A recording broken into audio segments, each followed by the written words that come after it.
Hey everybody, welcome to the first live stream on this channel, Bird's Eye View, that I think we've ever had. So that is a big event here today.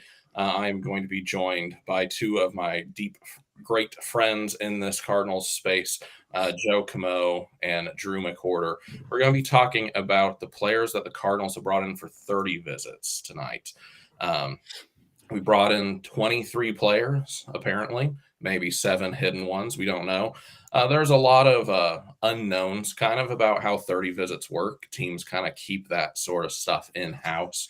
But these are the 23 that we know about.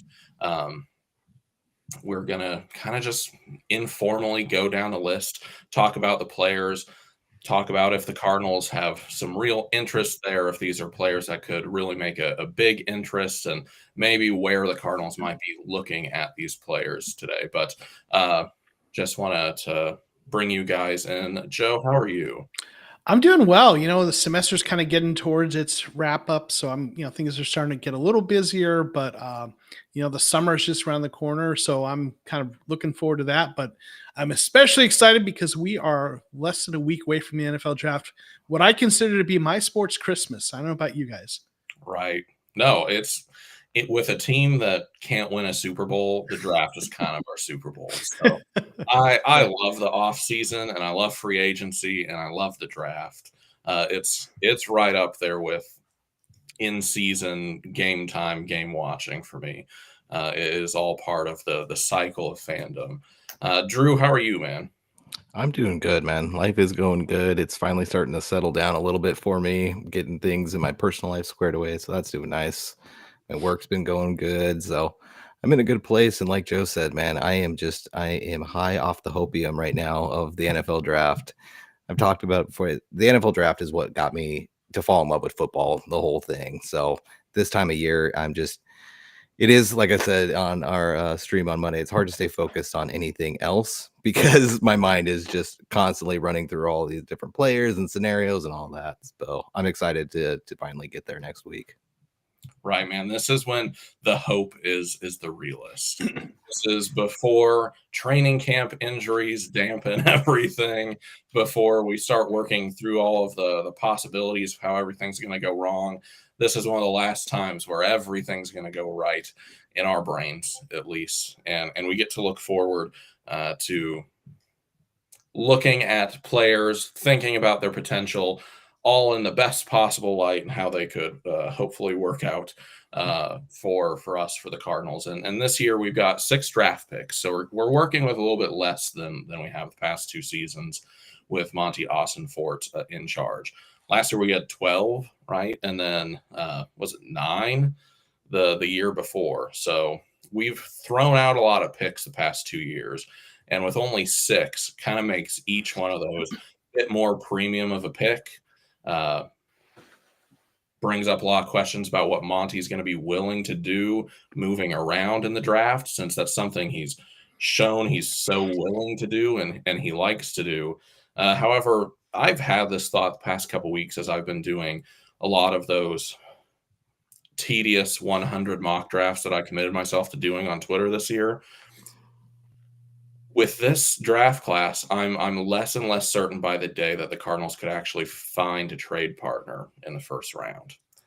At 16, too, when all of the talk in this draft class is that there's such a significant cliff of talent and then a pretty even playing field between like 12 and 50, where the players are not separated by that much, I don't know that we're going to find a team to move around with in the first round, at least, to move down. What I saw this morning from, I believe it was Josh Weinfuss from ESPN, was talking about moving back into the first round with some other capital to get. I believe it was a quote.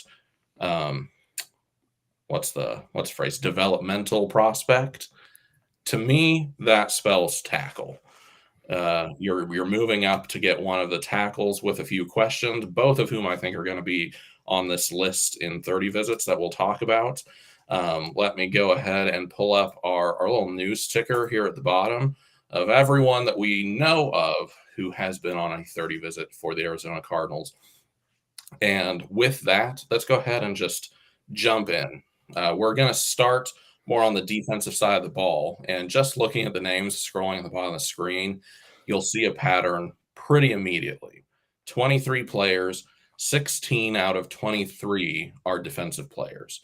So Monty Ossenfort has gone hard in free agency with Dalvin Tomlinson and Calais Campbell and Josh Sweat, bringing in some big name guys to help beef up the defense.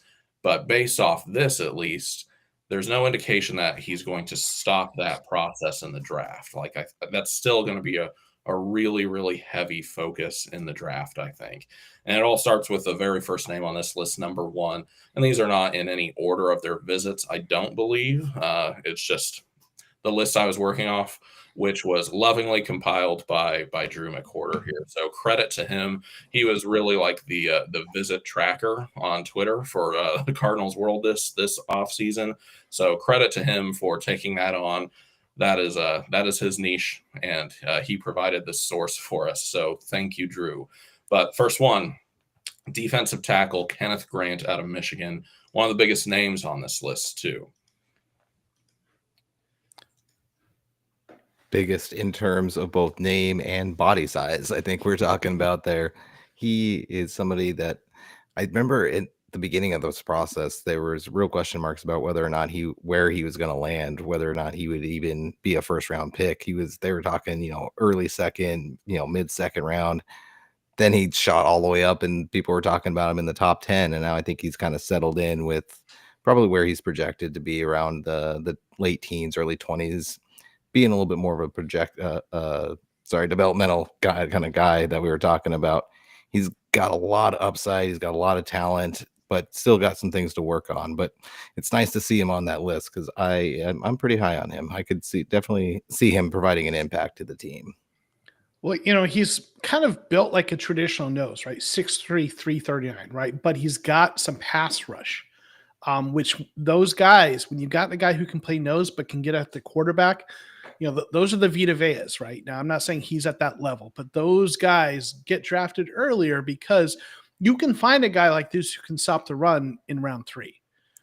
But if you find a guy like this with a little pass rush wiggle, that's when you start looking at guys that go in round 1 because of that, right? So that's really, I think, it's not surprising when you look at his profile. 3 sacks, then 5 sacks the year before, which for an interior defensive lineman in college is pretty good. His pass rush win rate 9.4% grades well, in PFF. So his pass rush grade of 75.3. But then he's got that outstanding run defense grade of 87.5, right? So to me, it's not at all surprising when you just look at the profile of that. It is the type of guy you would expect to go somewhere in the first round with those kind of numbers. And honestly, when you watch the tape on him, he took a lot of pressure off Mason Graham. Like, he is a big reason why Mason Graham was as effective as he was, because he was the one getting double teamed. I mean, makes sense with that size, but they're also worried about what he can do if you don't double him too. It's not just the size. It's like you said, the pass rush upside that he's got. He may not move horizontally as well as you'd like for somebody that's quote unquote got the athletic profile, but he moves vertically actually a lot better than some guys that size. Once he gets moving, he's got some wheels for a big boy. So there may be some players that are a little bit better fit for us, but where I really see him be his long-term future is that, like you said, the Dalvin Tomlinson replacement. He kind of comes in and he's that sub. He can learn from somebody like a Tomlinson, and that may actually be the type of player that he is at the next level, because Tomlinson fits that profile very similarly. Yeah, he strikes me as the nose tackle, kind of a fairly traditional nose tackle, and would be a Dalvin Tomlinson replacement. So the debate for him really just falls on the value of where he can be picked to me. And at 16 for the Cardinals, and specifically what the Cardinals need, I've had questions the entire time about whether or not he's the best pick for the Cardinals. Not that he's a very talented football player, and he clearly is, And he's massive, 6'3", 340 pounds. I think he is the heaviest player on this list too, if I can remember correctly. He is a large human being. He is a true nose tackle, but he really struggles with certain elements of his game, like that horizontal quickness. If a running back gets any type of edge on him, he can be gone pretty fast. He just doesn't have the quickness to get to that edge quickly. So he is not the Swiss knife tool on the defensive line that some of these other guys are, but he's a force in his own right. It's just my question comes at 16.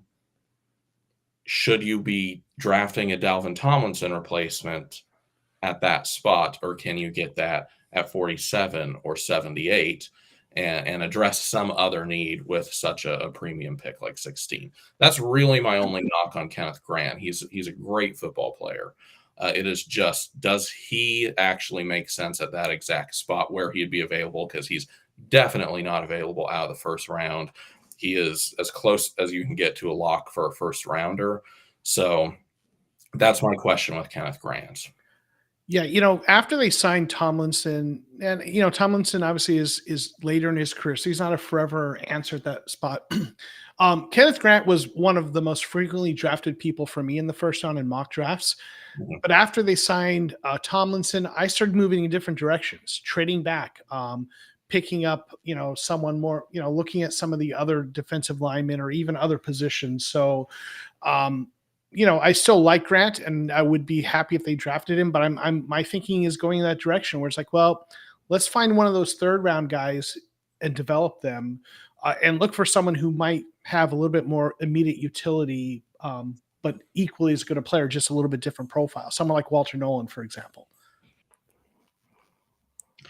Right. I agree. I think defensive line definitely not out of the question in the first round.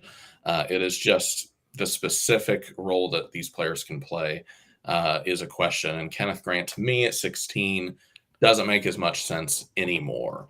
We got a couple comments in here that I want to bring in. From Teo Capero. Hey, just tuning in, so apologies if you've already talked about it, but what are your thoughts on the stuff about the Cards trading back into the first round? We did mention that a little bit earlier, but we will be talking about that more specifically closer to the end when we're getting to the offensive tackles, I think. A little bit of a spoiler about how I think that could play out. And our very good friend Aaron Van Buren. It's nice to have you in here, dude. Aaron, drop all of your thoughts when we get to the offensive linemen and anyone else. Aaron is, if you're not aware, sort of our in-house offensive line specialist that knows things that people who have never played offensive line are probably just never going to know. So we always appreciate having Aaron in here. And also from Teos Capero, I hope I'm saying last name right. Love Nolan. He would be so good in the middle of the defense. Yeah, he would. He's not actually going to be in this discussion tonight because Cardinals didn't bring him in for 30 visits.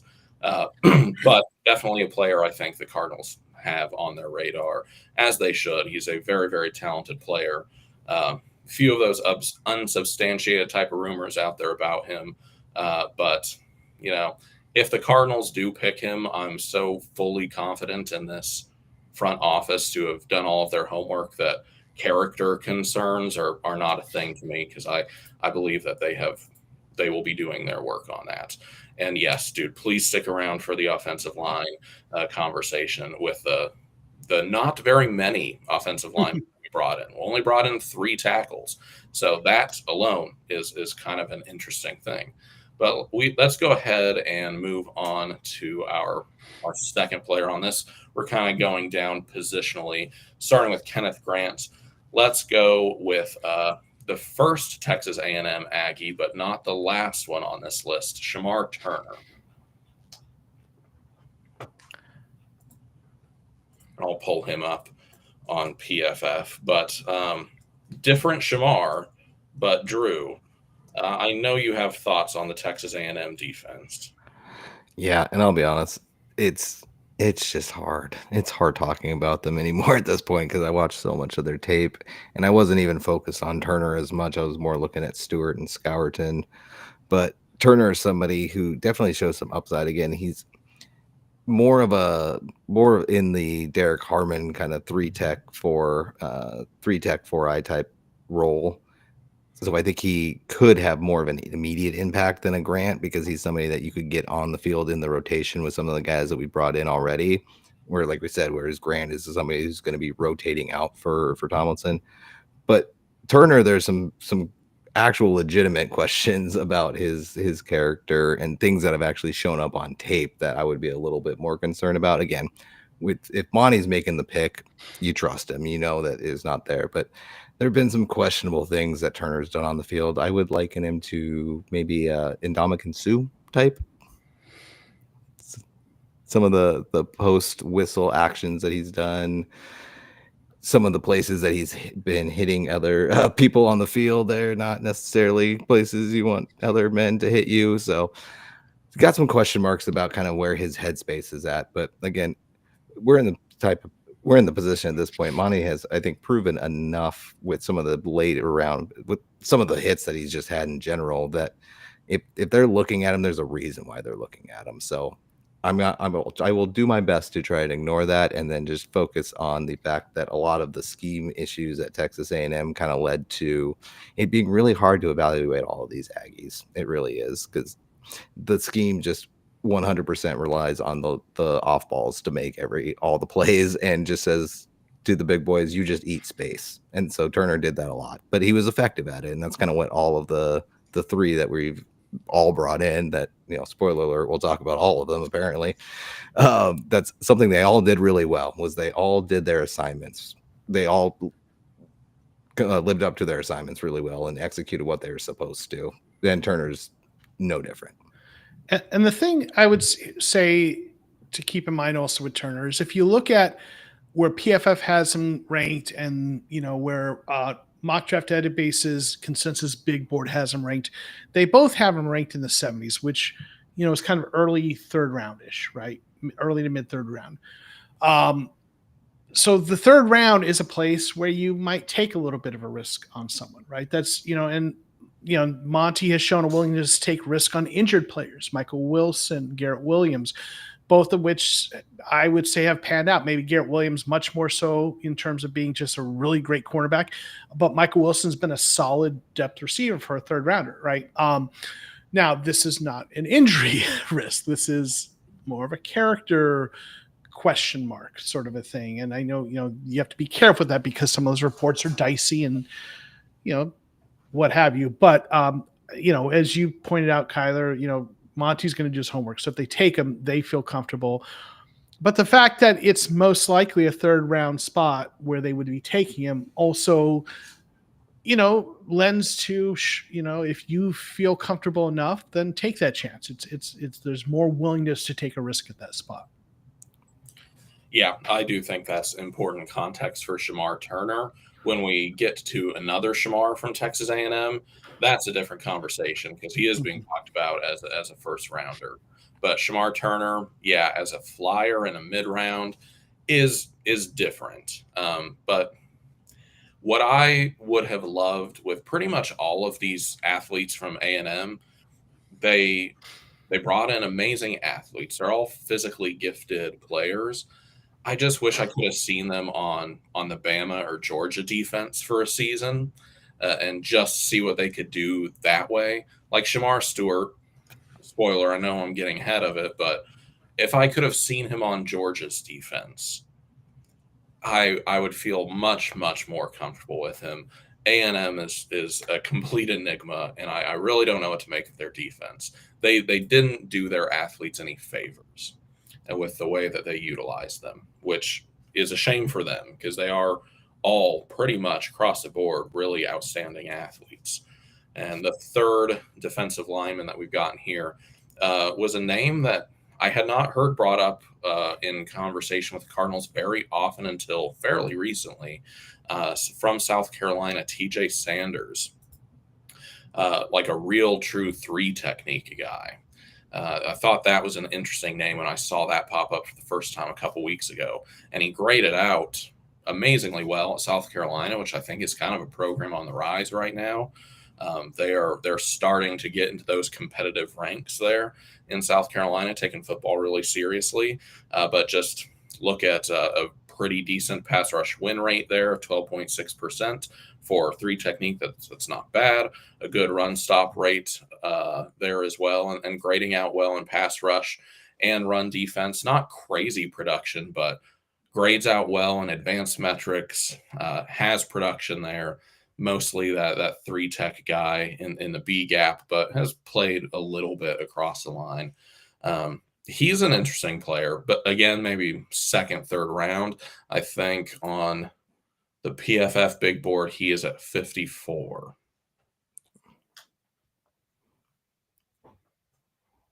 And they have him at the end of their little analysis, at worst, a contributing rotational three tech. So, this is a guy you'd be looking at a second round pick, meaning, the Cardinals going a different direction in the first round. Going into the offseason, I really thought they were going to go edge and defensive line in the first two picks of theirs. Mm-hmm. They still might do that, but I'm less convinced of that. They've addressed all the key positions of need in free agency with players that are older that you need to find replacements for long term, but nonetheless, they put themselves in that position where they can draft, not have to reach for need, right? And Monty talked about that. And I know that GMs always say that, and then they sometimes reach for need. But when you look at what they did in free agency, they really did address every position of need with someone that is either pretty good, like Josh Sweat, Dalvin Tomlinson, or someone that you feel comfortable with as a starter for a year, right? So they really have put themselves in a position where they don't have to draft for need. Now, this draft is strong on defensive line edge. But if they go edge in the first round, I wonder that they might go something more like cornerback or something different in the second round. Or if they are going defensive line, someone like Sanders in the second round, then it might mean that in the first round we went offensive tackle or cornerback. So I think, to me, this is an interesting guy. That's a possibility. But if he does, and I would be surprised if we went, defensive front seven in round one, if we are taking Sanders in the second round. Yeah, he definitely, like you said, Joe, he definitely fits in the pattern. When you look at the totality of all the different visits, you can see where some of the patterns lay out. He kind of falls under that scenario of going in a different direction in the first round with a cornerback, with an offensive tackle, or hybrid guy, guard, tackle, like a Banks or Jackson, or wherever they're looking at in that direction.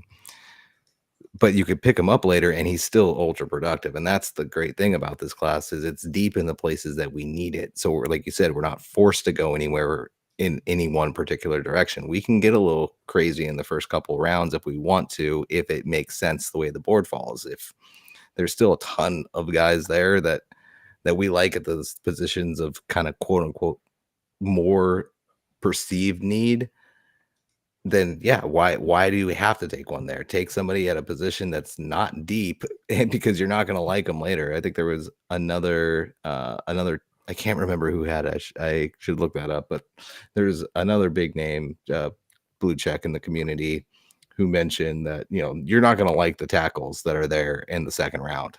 So get the good ones who can play early, and then you can get guys who can play on the defensive line later. Right. The Calais Campbell signing really solidified for me that there's a potential of taking an unorthodox position in the first round. To me, if like a Will Johnson falls at 16, cornerback makes a lot of sense in the first round. And now there's the rumors about moving back up into the first, potentially for an offensive tackle to get one out of a fairly weak tackle class. And TJ Sanders is that second tier of defensive linemen. I think you've got people like him and Alfred Collins and Omar Norman Lott sort of in that second grouping that you can get on day two. that would be you filled some other position at 16 or wherever we pick in the first round. And TJ Sanders, I think, would be a pretty solid choice for that, honestly. This is someone that I was thankful that the Cardinals were interested in, because they're not putting all of their eggs into we're taking someone at 16 or in a first round trade down on the defensive line. We're doing the homework on those defensive linemen outside of that range. And real quick, we do have a comment in here that I want to get to from Aaron. He's got a little bit of strength coach inside information from Texas A&M, who will come up again in a minute.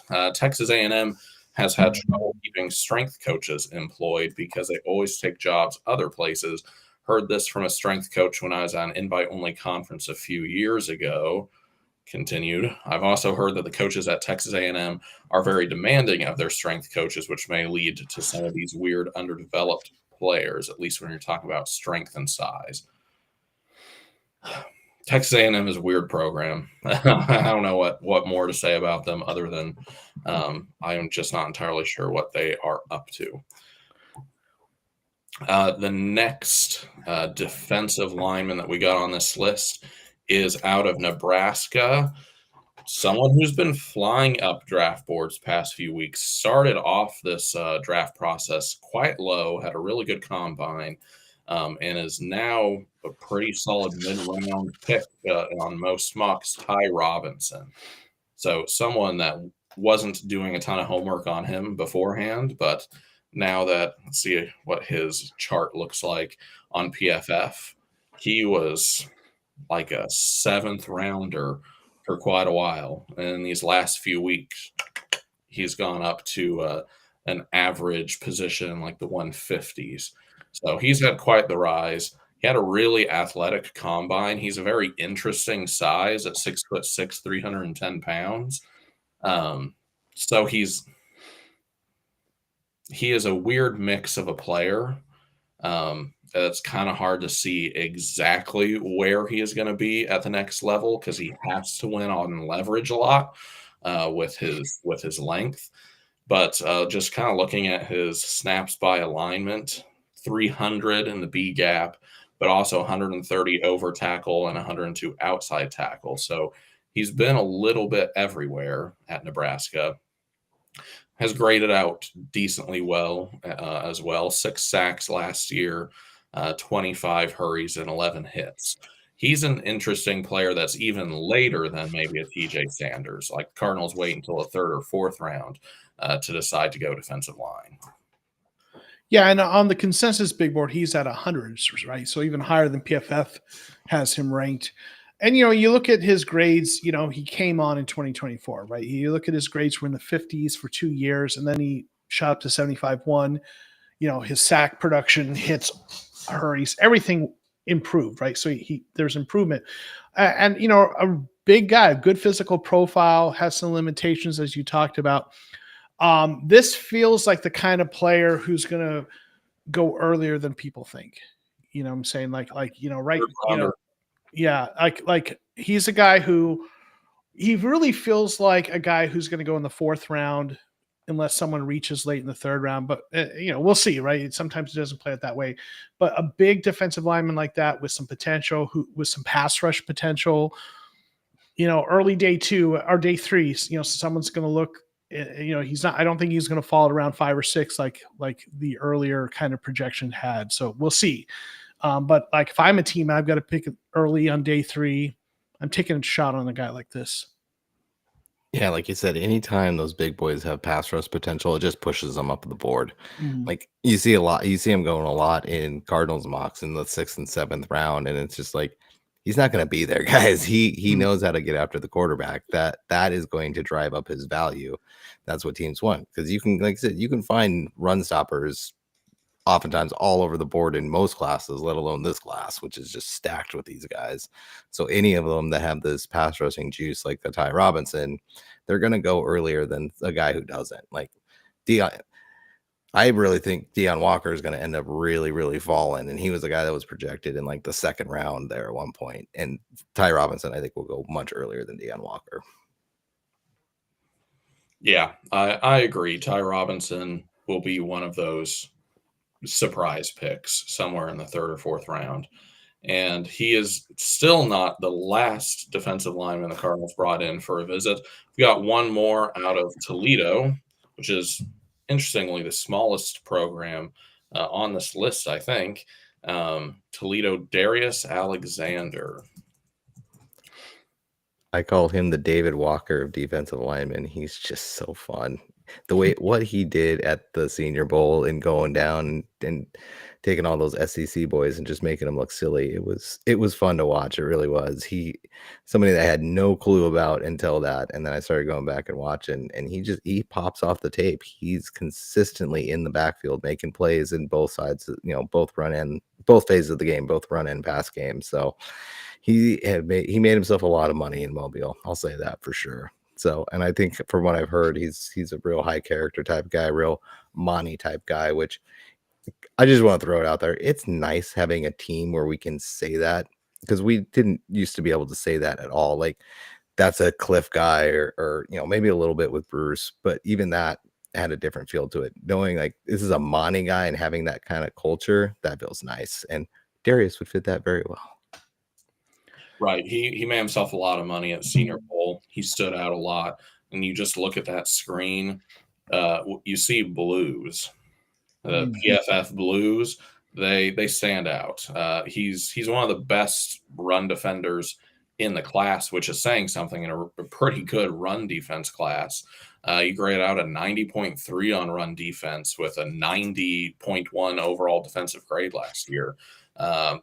He wouldn't have gotten a ton of attention coming out of Toledo, but that's what's so fun about the bowl season, like the invite bowls. You get players like this who can show that they could have gone to one of the big programs and played against them. They just happened to play at Toledo. So he's a really interesting guy.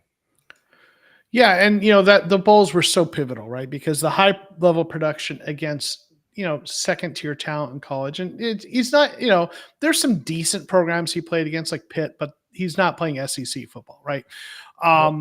And so those bowl games were really important for him, and those kind of workouts, and he did really well there. So that really puts him on the radar. And PFF has him ranked 49th. He rates 52nd on the consensus big board, so puts him in the 2nd round. But I don't know. This is another guy who feels like he might go earlier than those rankings. Someone's going to like him and kind of pull the trigger on him a little bit early, and probably will be glad they did it based on the profile. So, for the Cardinals, this feels like a 2nd round guy. Also, will he be there when they pick in the 2nd round, though? I don't know. Yeah, him lasting to 47 would be surprising, I think. He really feels like a late 30s guy. Mm-hmm. Honestly, he feels like the Eagles having Eagles luck, and at 32, they get a guy like Darius Alexander who's going to turn into a Pro Bowler for them, because that's just how things work out for Philadelphia. They draft well. Howie Roseman is a warlock. We've got Red Sea in the chat. I believe this is for you, Joe. He is happy to see our collective Cardinals community father. Yes, it is Dad, the odd uncle that sometimes is on the Cardinal Rule hosting Mock Draft Monday. And I'm not sure what we've decided Drew's familial relationship is here. He's in here. He's that stepchild. I don't know. The slacker cousin. Yeah, right. The slacker cousin. I like that. That's it. Slacker cousin Drew. That's your nickname now. Slacker cousin Drew. Yeah, the cousin you get to see at reunions. Who's always telling you about the new band he's in, right? Right. The fifth one this year. Yeah. This one's gonna make it though. I got a feeling. Yeah, this one is absolutely going to be it. I think Darius Alexander was the last of our true defensive linemen on these visits. I'm honestly waiting for the ticket to roll back around to see who I look up next. It is Princely I can't pronounce it. I've got the list up in front of me. So it's Princely from Princely Uman Mielen. Uman Mielen. What you said. Ole Miss, one of the most wicked defenses in college football this past season, who's probably going to have like almost 11 starters drafted. They just had crazy talent on that side of the ball. Princely Umanmielen is one of those. When I was doing my research this morning for an article on Sports Illustrated that will be coming out hopefully tomorrow, just so everyone can keep a lookout for that. So pretty much this in written form, short little blurbs about all of these players.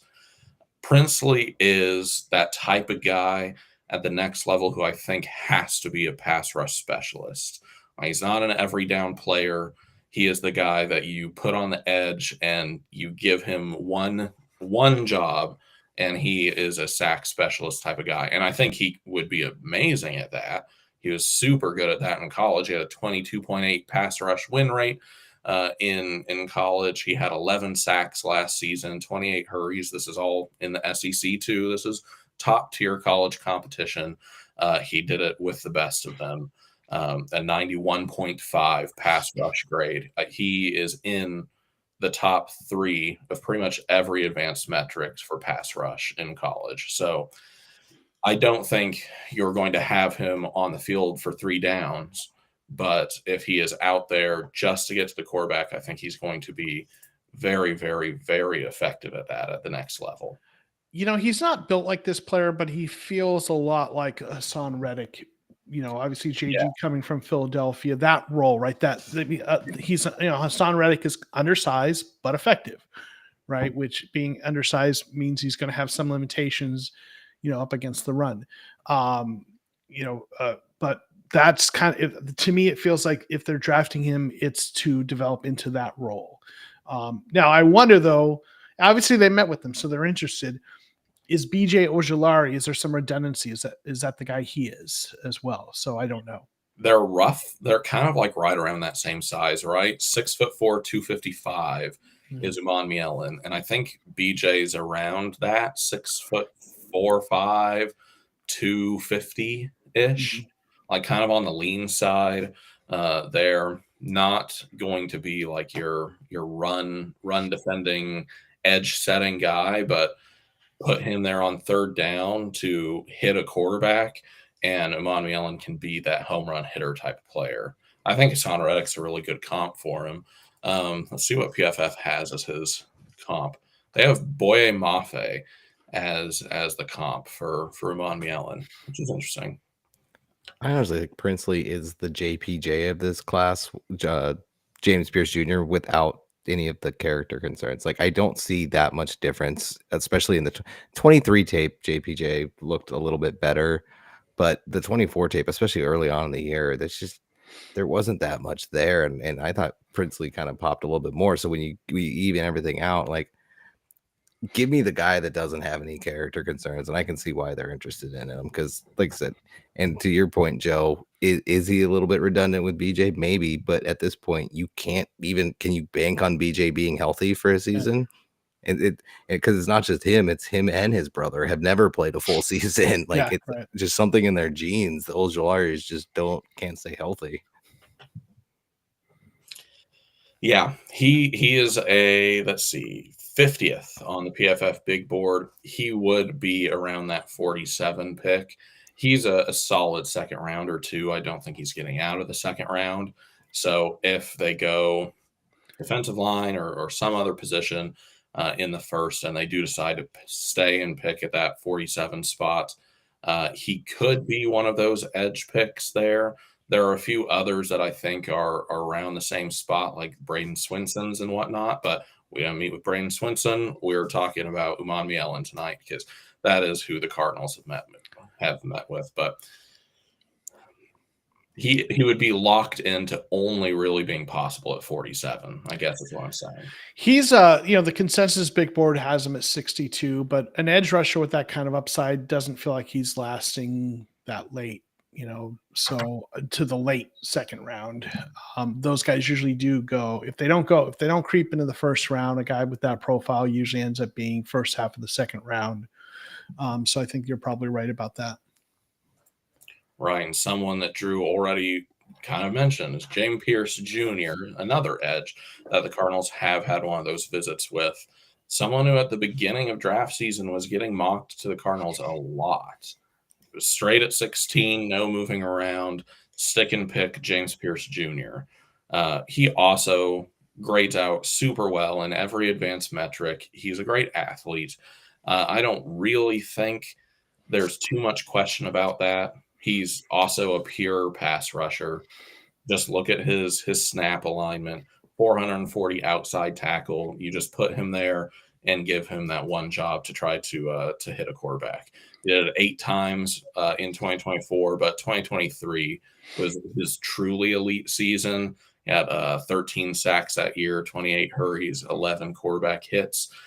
So he had a great, perfectly fine 2024, but he has shown even more than that in college too. There are just those rumors out there about him, about mostly an individualistic player that is not a team type of guy. But like I've mentioned before, if he's a Cardinals pick, then Monty clearly does not feel like that is a problem, and Jonathan Gannon does not feel like that is a problem or will be any sort of detriment to the locker room. And I don't think that they will do anything knowingly to hurt that locker room. I think that's culture is such a big thing to JG, but undeniable athlete. You know, I think that is a pivotal question. What does Monty and what does JG think of him?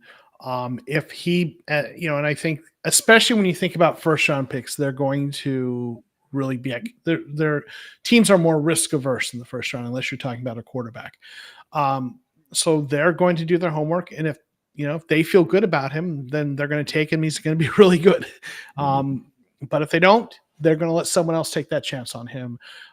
It's interesting to me they did meet with him for one of the 30 visits. So it means that whatever homework they'd done up to that point, they felt like it was, warranted another look. So what, they did not completely take him off their board, I guess you would say at that, with whatever they had heard before that. Now, did they get what they need to decide he's on their board or not? I don't know. If I had to guess, I'm going to guess they don't end up taking him because they would have to take him the first round. And I think they're going to go somewhere safer.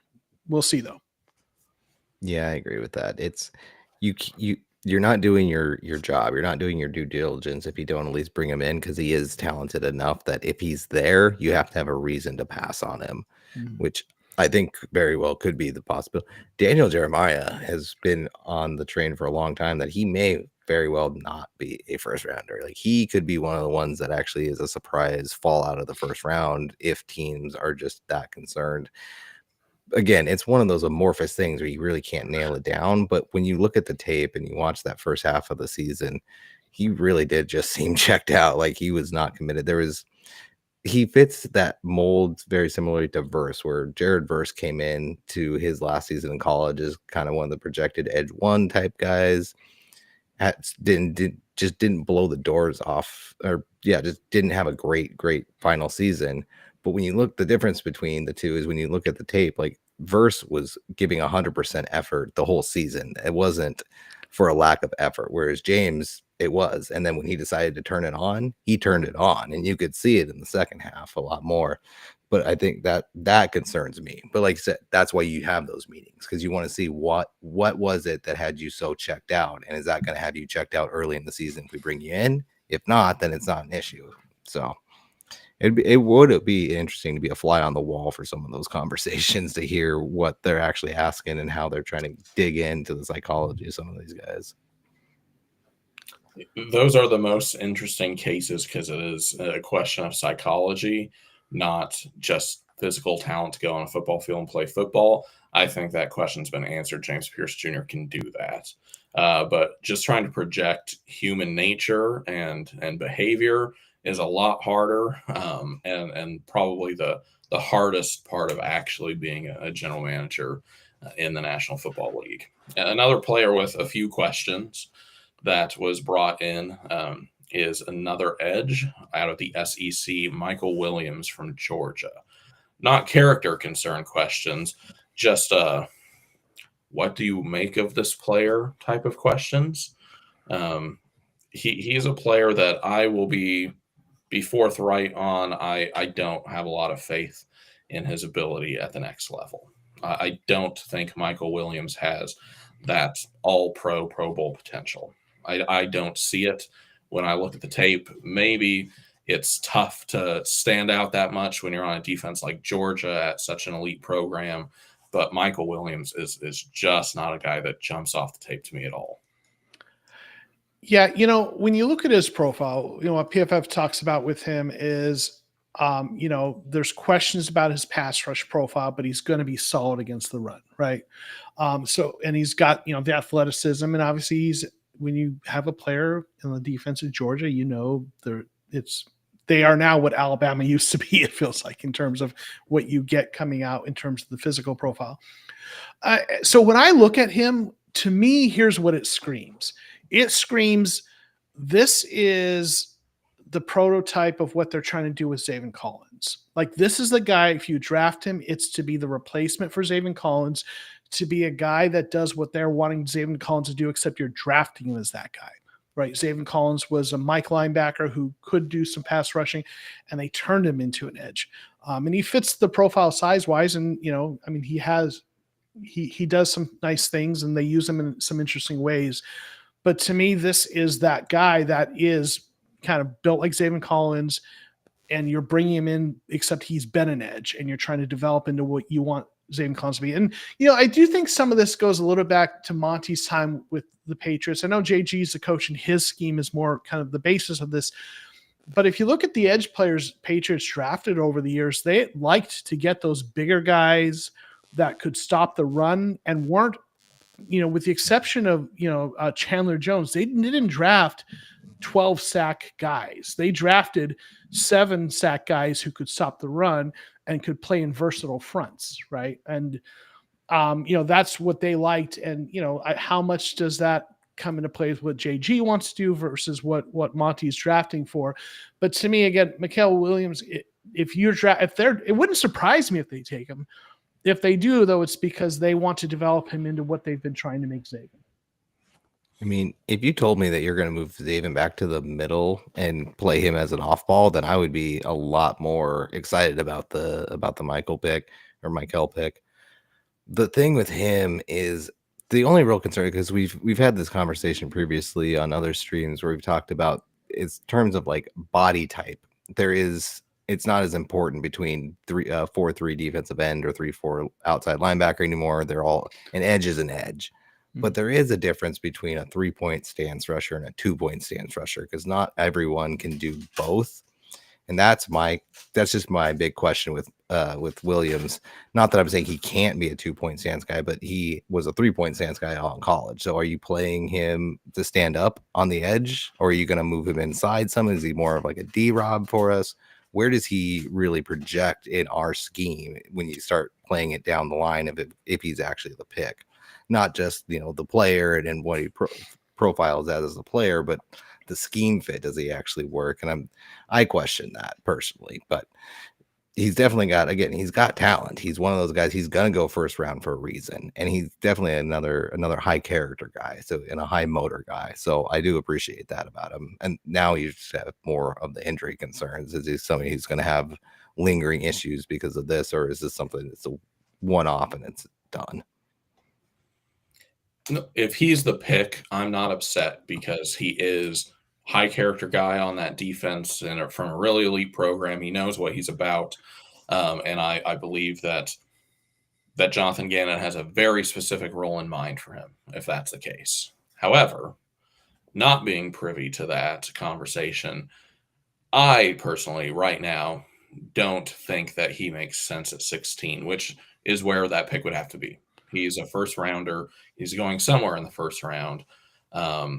So picking someone who has positional questions at 16 for where this team is right now does not make any sense to me.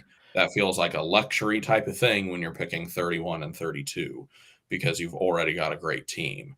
You need to be picking someone at 16 that immediately day one exactly what they're doing. And I'm sure the staff would know exactly what that is. But to me, I don't know. Let's see what AVB says here. Could you imagine an SEC first rounder, not some dope from Tulsa? Well, in defense of Zaven Collins, I think we have done to him what we have done to practically all Cardinals linebackers for all franchise history. Just move them around and try a bunch of different things. I still think if Zaven Collins had just been left on the inside, he would have been a perfectly fine, serviceable linebacker for a long time. Nothing crazy, maybe, but like a perfectly serviceable inside linebacker. I know the argument of we kind of moved him to edge out of need and just necessity. We had to have a player there, but man, I wish he had just been left alone. Yeah. I just wish he had been left alone. I do just real quick want to say with Mikael Williams and even some of the other players we've looked at, and you talked about this earlier, a trade back is what I would love to see happen, but you have to have that partner, and that's the tricky part. Now, looking at the draft order, there are some teams picking, kind of in the 5 or so picks after the Cardinals who might be looking for a quarterback, like Pittsburgh is at 21. So if they want to move up, because they're afraid someone's going to get ahead of them. Seattle's picking at 18. Maybe they decide Darnold, but they might look, so that next, those quarterbacks you're trying to get near the end there, if someone, Pittsburgh's afraid that someone's going to move in front of them, maybe, but if the Cardinals can find someone who is willing to dance and they can move back, I feel much better about someone, like Mikael Williams at that point. I very much agree on that. I keep struggling to find teams that would be a viable trade back partner.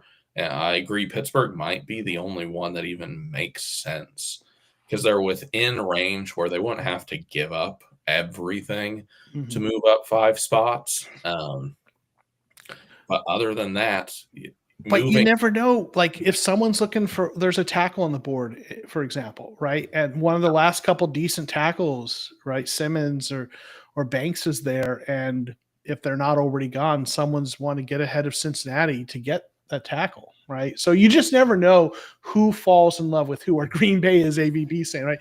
You never know. All it takes is someone to fall in love with a player who they're afraid they're going to miss out on. So it's possible, but because of this draft class, you might not get the kind of premium you would get in a trade back. That's why I have Ted McMillan as the guy that I would love to see kind of fall out of the top 10. Because 1, I think he's going to, but 2, because I think that would create a perfect scenario for us for any team. Green Bay is a perfect example, but the Chargers could be one. Even this. I doubt the Steelers now at this point with what's happened earlier on in the process. I was thinking possibly them, but there's some other teams in that range that could definitely, they don't have a second there, but that could definitely be looking to move up for a wide receiver. So I think he would make a great kind of trade back scenario situation there. So if he fell, I'd be happy about that. Not because I want us to take him. AVB has the same thought. Green Bay needing a wide receiver. Maybe that's someone that they would be willing to move up for if Tet falls, something like that. And Pittsburgh doesn't have a second rounder this year. That's true. Yeah, that's true. The next player, the most polarizing player to me, at least, I think everyone is pretty familiar with my position on Shamar Stewart by this point. But we have brought him in for a 30 visit. The Cardinals are doing their homework on him. And I do think that is totally fair. He's a freakish level athlete. You got to do your homework on him. That's just being responsible.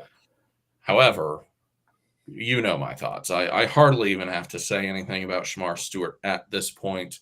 Freaky athlete, 0 production, like close to 0 production. He did have a lot of hurries. And to our prior conversation about Texas A&M's defensive scheme, it doesn't do their players any favors. I can't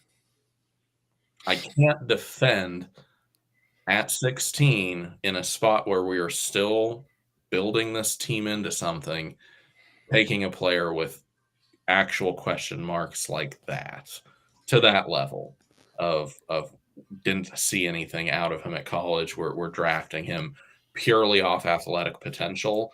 That feels like a luxury we don't have. I agree. and I think I typed this in the chat when you guys were talking on Mock Draft Monday. I was watching the bootleg football podcast, right, with Brett Coleman and so EJ Center, I think, who do a great job. And I don't remember if it was Stewart they were talking about, but they were just talking about there are players in general where you're like, they might be really good, but I'm going to let someone else take that chance, right? And if they hit on them, good for them, And to me, this feels like that guy. If you're talking about pick 16, if you've traded back to late first round and you've picked up some really nice draft capital, and he's still sitting there in the late 20s, which I don't think he will be. I think someone's going to take a chance on, but if he is, like, okay, I'd live with that. But for me, I just don't want to take that guy at 16. He may have a high ceiling, but he also has a low floor. And there are just some other guys that I'm just going to feel much more comfortable taking a chance on who have a higher floor and maybe equally as high a ceiling. So for me, I just have a hard time imagining a scenario where I'm sitting here and this is the most appealing guy left on my board at 16. I just feel like there's going to be someone I like better. Completely agree with every single one of those points. Someone else can take the risk, and if it works out for them, I'll be happy for you guys. And I'll be happy for Shamar Stewart as a player. But I don't want the Cardinals to be taking that risk. Yeah, I know everyone knows I'm the kind of the Stewart guy, but that's only in terms of being a fan of the draft. He's one of those guys that falls into the category of I love him as a prospect. In no way, shape, or form do I want the Cardinals to take him. Like, I just for all the reasons that you guys said, like, we're just not in a position to take that kind of risk right now. We haven't proven anything. We haven't won anything. A couple years down the line, there's somebody like him there. Yeah, cool. Absolutely. We've won some stuff. Cool. Take him. But where we sit right now, we need somebody that we know is going to come in and actually be a day one contributor. And as much as I think he can be that guy, it's just that it's too big of a risk. Completely agree. Which brings us to the third and final Texas A&M Aggie on this 30 visit list, Nick Scourton, another edge / defensive lineman / not entirely sure what Nick Scourton is. Again, I don't know what the A&M defense is. But Nick Scourton is an athlete from Texas A&M. He grades out well in a lot of advanced metrics. He has that going for him. He has some production, 4 sacks last year. He had 8 in 2023, a little bit more impressive of a season then. He's an outside tackle guy. Let's see, what is his size? 6'4", 285. So he could be on a 3-4 or a 4-3 front. Like he has that sort of front versatility, which is nice, and good size. 6'4", 285 is pretty nice. He is 31 on the PFF big board, but I don't think he's often being drafted that high. Yeah, he's being drafted late first round, maybe early second round. Again, not a player I see the Cardinals as having like true interest in at 16. Yeah, he's ranked 40 on the consensus big board. That makes more sense. Yeah, to me, this is a guy that if he's there for them when they, if they go in a different direction in the first round and in the second round, he's there when they pick, cool. He's one of those edge rushers. Maybe even if they move around the board a little bit and they're picking early second round. I mean, maybe they've traded up something. But at 16, to me, again, there's too many other guys I like in the second round at edge or defensive line. I can't see myself sitting there at 16 saying, yeah, that's the guy I want. Similar as it was with Stewart, but for different reasons. Yeah, I would struggle with that at 16 for Scourton. He just doesn't seem like the player at that spot for us.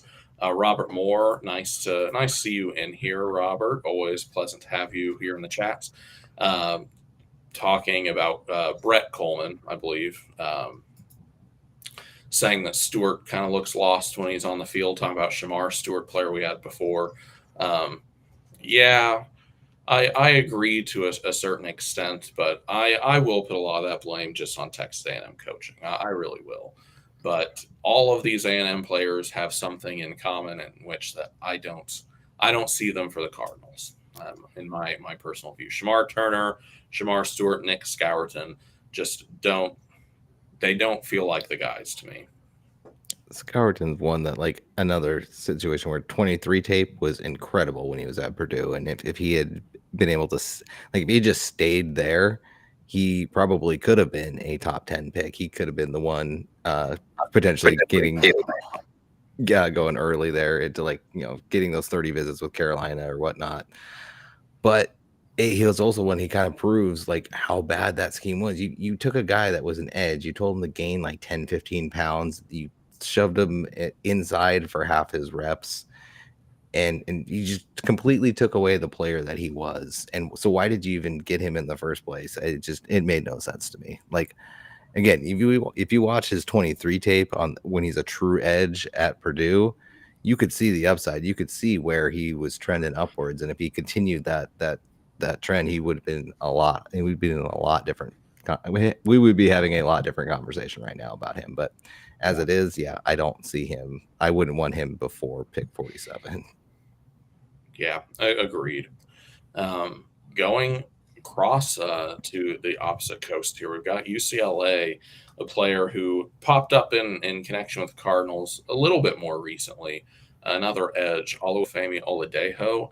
I also have to go let my dog inside. It just started raining, so I trust both of you to start this conversation on Oladejo, and I'll pop right back in. All right, so I'm leaving for a minute. Dad's going to take over. I trust everything will be in the right place when I get back. How the tables have turned. Yeah, this is interesting. They talk about PFF's position versatility. He's a guy that my mock drafts I often get. I kind of wait and I end up getting him late, like third round. And he kind of falls to me there. He's 6'3", 250, had 7 sacks last year. His grades are okay, in the 70s, but they're not great. His run defense grades are better than his pass rush grades. So this is an interesting guy to me that I don't see him. He's at earliest he's a guy they're looking for second round, I imagine, and maybe even wonder if he falls to the third round. He doesn't excite me as a draft pick. If you're going any earlier than round 3, if he falls to us in round 3, I like taking a chance on this guy. Yeah. If you get this guy in round 3, I'm totally fine with that. Even round 2, I wouldn't hate him just because I've done a little bit more work on him, especially recently. I got keen to him at another Senior Bowl guy who kind of just showed up, and it wasn't just him, his play and his performance, but he was another guy that really kind of stood out as being kind of a leader of the young guys. Really got a lot of the team together, and so him and Jeffrey Boss have both stuck out for me for that reason. But this is the one that we seem really interested in because we had the 30 visit and we met with him at the combine, so there definitely seems to be some strong interest there from the Cardinals. Just looking at some of the picks, I don't think we're one of those teams that's doing any type of smoke screen. Like the guys we're meeting with, I think there's guys that we are genuinely interested in. And so I would not be surprised at all to see Femi be a pick of ours just because we've been so heavily invested in meeting with him. And I'd be okay with that because he's a guy, again, with that position versatility. He's sort of the plan B to Jalen Walker. Right. You can't get Jalen Walker because he goes in the top 10 like he's probably going to, then you can try and get a Femi in the third round. You can kind of move him around a little bit, similar to Zayman, similar to Mac Wilson, who they played inside and outside. He's got that versatility. You can kind of learn, be in that rotation, and eventually, maybe be a solid starter there. And, when you look at pass rushers, to your point, like, PFF's, you look at when they list his pros and cons, right? The pros: wins with athleticism and quickness as a run defender, plays with effort to the whistle, long arms, keep blockers at a distance, positional versatility, and can play off ball linebacker or on the edge. His cons can be overeager when looking at the ball carriers to get out of his gap, still inexperienced the edge position, only 10 starts in college, not a fully polished pass rusher. So the things that I really want to kind of point out is, the long arms and the effort, right? Those are really good traits for a pass rusher. But his negatives are more about experience and polish than they are about the natural talent. And what I always kind of think about with pass rushers that you're looking at probably round 3 and thereafter, right?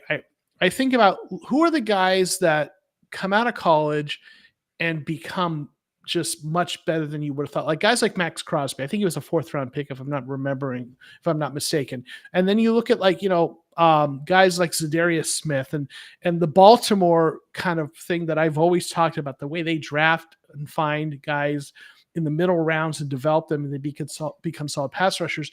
Like, how do you find those guys? I've always wondered, what is it about those guys retrospectively when you look at their profile coming out of college this was a guy that didn't get drafted high, but they ended up being good, right? What was it they had? And I haven't done enough looking at that to figure out what those patterns are. But this does look like a guy who, if you're like, okay, if there's a guy who could be drafted in the 3rd round and then somehow develops into much more than he looked like in college in terms of the production, he has the traits you would think, like long arms, very good effort, and his and good athleticism, right? But the negatives are experience and polish, right? So a guy like this, if you take him in, if he falls to round 3 and they take him in round 3, I'd actually be kind of pretty excited about that, because it also means they probably got some really good players at other positions earlier in the draft. If they're going edge round 3, then they probably didn't go edge earlier, which means we probably landed a nice defensive lineman, maybe a tackle, and maybe this guy ends up becoming something. Totally agree. Everything that was said. Everything that was said. Every word. Every word, because you heard it all. I heard all of it. I felt all of it. But I did hear the mention of the next player on this list, Jalen Walker, as Femi Oladejo being like a later round Jalen Walker. Another Georgia defensive player. The first in the true linebacker classification. There are only 2 of those that the Cardinals brought in these 30 visits. Jalen Walker is the first of them. 6'2", 245 pounds, 21 years old, and he sits at 24 on the PFF big board right now. He's a super physically gifted guy too. He is also a tiny bit of a question. See, an off-ball linebacker. He plays in the slot a lot, and the box, and he can do all of that stuff. Should he be a pass rusher? What is he supposed to be at the NFL? Because the way the college game has gone in the past decade or so, it makes it harder to truly project what players are going to be in slightly more rigid defensive systems in the NFL. That's changing too. Even the Jonathan Gannon, Nick Rallis defense is pretty positionally versatile, to say the least. So like true, whatever the 2 initials are in front of your name mean a little bit less than maybe they did 20 years ago. But the way college defense works is even crazier. So it's a little bit harder to know exactly what they're going to do in the NFL. Jalen Walker's kind of one of those players, but he was productive at Georgia, played for a top-tier program, great athlete, interesting player. At 16 is the question, though. 16 for the Cardinals. Does that make sense for us? And, I described his college teammate as sort of the Zaven Collins kind of, upgrade, if you would. This feels like the Mac Wilson upgrade, right? He's built more like Mac Wilson, who's 6'1", 246, whereas, Walker was built more like, his teammate we were talking about before, Williams, is built more like Zaven, right? So this feels more like the inside linebacker who has a little pass rush wiggle, but is still the inside linebacker. So that's when I think about where he fits. To me, this is the upgrade to Mac Wilson Sr. That's what I've been saying all the way back in January when 16 was actually a reasonable place for Jalen Walker to be going, which I don't think is anymore. But again, you never know with the way this draft could go. But he would absolutely be the Mac Wilson kind of. He would fit into that role, and if you thought Mac Wilson could then kind of slide into what the Kaiser White role was, yeah, then you've got an upgrade there. So I would be totally for the pick if he's there. I just really don't think he's going to fall. But the one kind of question about him, the difference between him and kind of Femi is, as great as Jalen Walker was, he does have the short arm. So there is that question: is can he translate that pass rush ability to the next level? Because he really wasn't a pass rusher for most of the year until Williams went down, and then that's when they really put him on the edge, and that's when he really flashed and it went crazy. Because before that, just as an off ball, like people knew him and he was getting some hype, but it wasn't until he really became the edge that he got the hype that he's getting right now. Yeah. Pass rush is sexy. Like that adds something to your resume. People want.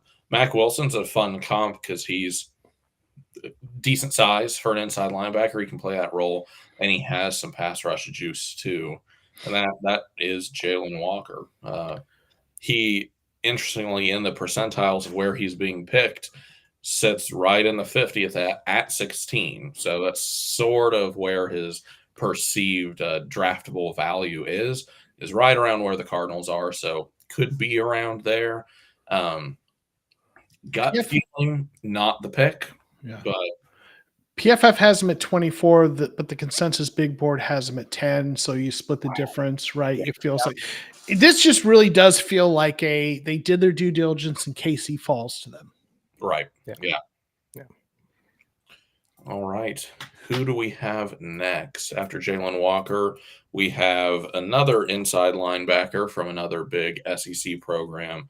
Kind of a polarizing player, too, in the Cardinals community, at least, Jihad Campbell.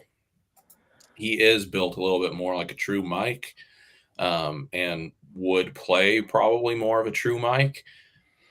But people have opinions on Jihad Campbell out there, and very, very strong opinions. He stands at 6'3", 244 pounds. He's at number 11 on the PFF big board, and he's 14, 16, 19 in average draft position. So lasting a little bit longer than what PFF has him. I think the public is a little bit lower on him, but if everything in Jihad Campbell's life and career goes correct, I agree that he fits the mold of an all-pro player just based off what he can do athletically. There's missed tackles that are a problem.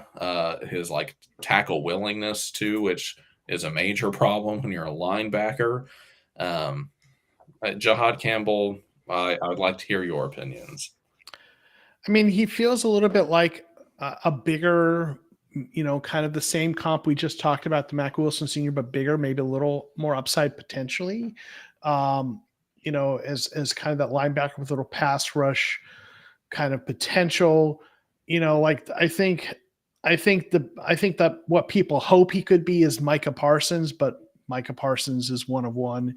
Yes. A guy who was coming out felt like an inside linebacker, but rushes the passer. I don't think he's Micah Parsons, but I think that's the dream, the pipe dream of the profile. But he's probably, again, another one of those upgraded version of Mac Wilson with, a little bit higher ceiling than Mac Wilson. But again, a guy who probably won't fall to them, but might. Probably not. Yeah. I'll give you a comp for him, and you're right. He is very polarizing. I could name two Cardinals draft connoisseurs. We'll put it that way. That's actually one of them. And then K1 season, they are not as high on him. I am very high on Jihad. I think he's one of the 10 best players in this class. I think his comp to me is an even more at times even more athletic Darrell Washington. And I know people are gonna kind of hate some of that pick or that comp, but that is what he is. Darrell Washington was pulling back this year. We need to Well, I ask mean, we're Darren bringing Irvin. them all back, right? Let's go ask Darren Irvin. I think he needs to ask that one more time. I've already asked it once. I do it once yearly. It's a tradition. It's not off season if I don't ask Darren Irvin about Darrell Washington. So I've done mine already. I can't do it anymore. Okay. Did I just do it again? Whoops. You've Okay, hit your too quota. bad. But no, I really do like him. He is the best cover linebacker in the class. Like, I like Schlesinger a lot too. Don't get me wrong. He's very impressive. But Jihad is just even a little bit better in coverage. And he's got a little bit bigger body type. He's the best blitzing linebacker in this class. I've got plenty of tape that I just haven't gotten to getting any threads up on Twitter yet. I'm behind, but I've got plenty of cut-ups of him willingly taking on blockers from the inside. Is it his forte? No. Does he need to get better at it? Yes. Is he like 20? Yes. Can he? Yes. So I really do think he is going to be a really solid player. But again, it's another one. Is that a positional value that we want to be taking that high at 16 when there are other positions that you can get that are just a better value, typically speaking? And I think the answer is probably no. So I don't, even if he falls, I don't necessarily think he's going to be the pick, especially now we've got the questions about the shoulder injury, but I don't hate the idea of it. So Somewhere Steve Keim is chortling right now. He is just He is. Hey, at least this one's an actual linebacker though, instead of like some hybrid safety slot quarters QB spy wannabe. And you definitely have the argument that Mike linebacker's a need for this team. Like if John Campbell is there at 16, I think that is a valuable consideration. I doubt it is the pick. I doubt he's there at 16 too. I doubt he lasts past 12, honestly. But it's not that crazy. We do need a true Mike. I'm a big believer in day 2 linebackers. If you need an inside linebacker, day 2 is just such a great place to get him. Well, that's where I love Carson Schlesinger. Yeah, absolutely. He's a guy I like to take in my mock drafts for sure. All right, moving out of linebackers, which those are the only two that the Cardinals brought in for a 30 visit, interestingly. We will be moving into one of, I think, 3 cornerbacks that the Cardinals have had those personal visits with. First one out of Michigan. In my opinion, the best zone coverage corner in this draft class, period. Will Johnson. Coming off of 2024, they missed half the season with an injury, so something to think about, but had a great 2023, had an even better 2022. He's a national champion pedigree player who has an incredible size for an outside corner too, 6'2", 202 pounds. I mean, come on. He's like the perfect lean, long, but also pretty strong when he needs to be cornerback that you can sit on the outside. And I would personally love a future secondary with he's 22 years old right here. I think Max Melton will be 22 during the season. He's still pretty young. 2 outside corners, Max Melton, second-round pick from last year. Will Johnson, first-round pick from this year. Let's recreate the no-fly zone 2.0. That would be a lot of fun. I'm a huge Will Johnson believer, and it's only been within like the last 3 weeks or so that the falling of Will Johnson has made him an intriguing possibility at 16, like something that could actually happen in the real world. So I love to talk about him. He's one of my favorite players in this draft, and I would be very happy with at 16. Will Johnson's there. Do it. Put that name up. Let's fix the secondary for the long term. For much of the offseason, I was very much of the mind that the Cardinals don't need to bring in any more cornerbacks. And it's not because I feel like we've got these great cornerbacks in place. Garrett Williams, I love. I think he is just, if they're keeping him at nickel where they are at slot, then they have slot locked down because Garrett Williams has been just a home run pick for them. And their outside cornerback has been some question marks, but they've drafted a lot of guys, some that we haven't even seen play, right? 5 in the last 2 draft classes. Right. And so when I look at that, right, and you've got, and like Max Melton, obviously, he had a rookie season that's typical of rookie season. His grade 55.5, had highs and lows. He has the physical tools. Let's see what they do with him. Elijah Jones didn't play because of injury, but he was a 3rd-round pick that I'd like to see what they can get out of him. And Starling Thomas has been better than for an undrafted free agent. He's played pretty well, right? You don't want him as your long-term starter, but he's played well.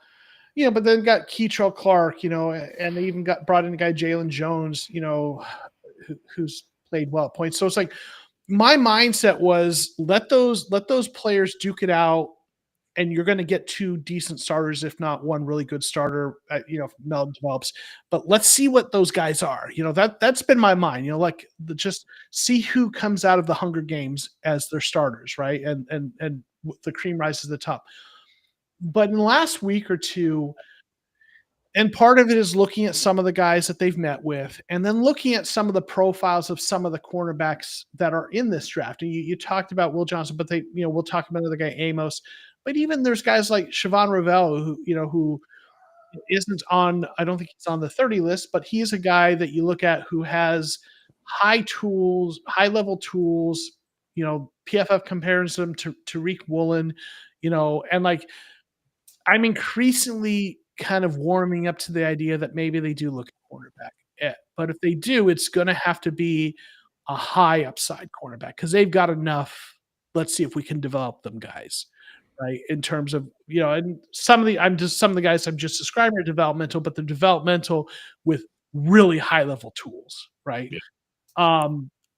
So if you asked me a month ago, I would have been like, come on, let's focus on the positions, develop the guys we got. But today, as we sit here, I'm like, yeah, Will Johnson falls to 16. Sign me up. Yeah, let's do it. It'd be such a fun pick, man. I will say it does help. It probably part of that thinking is because of the free agency moves. It makes it better about those other positions. And it's like, okay, well, let's just find the best upside player in the draft at any position of need, mostly defense.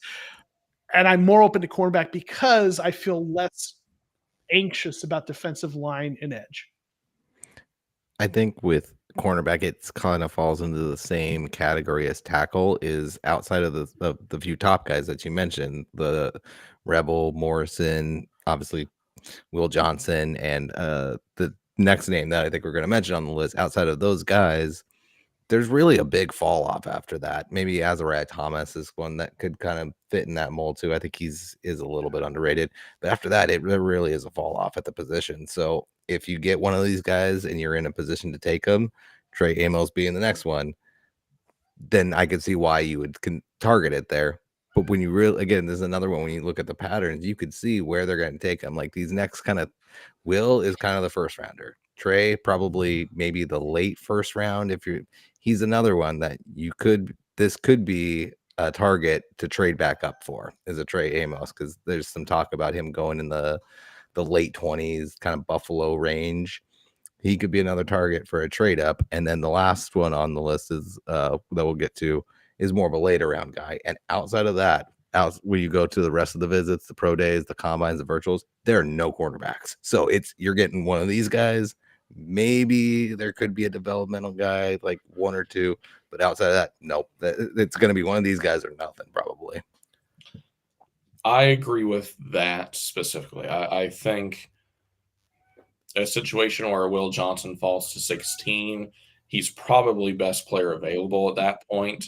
So, yeah, like it's not a bad move to take an elite cornerback. But with the 5 picks that we have spent, 5 out of 21 picks, so almost a quarter of our picks over the last 2 drafts have been spent on cornerbacks.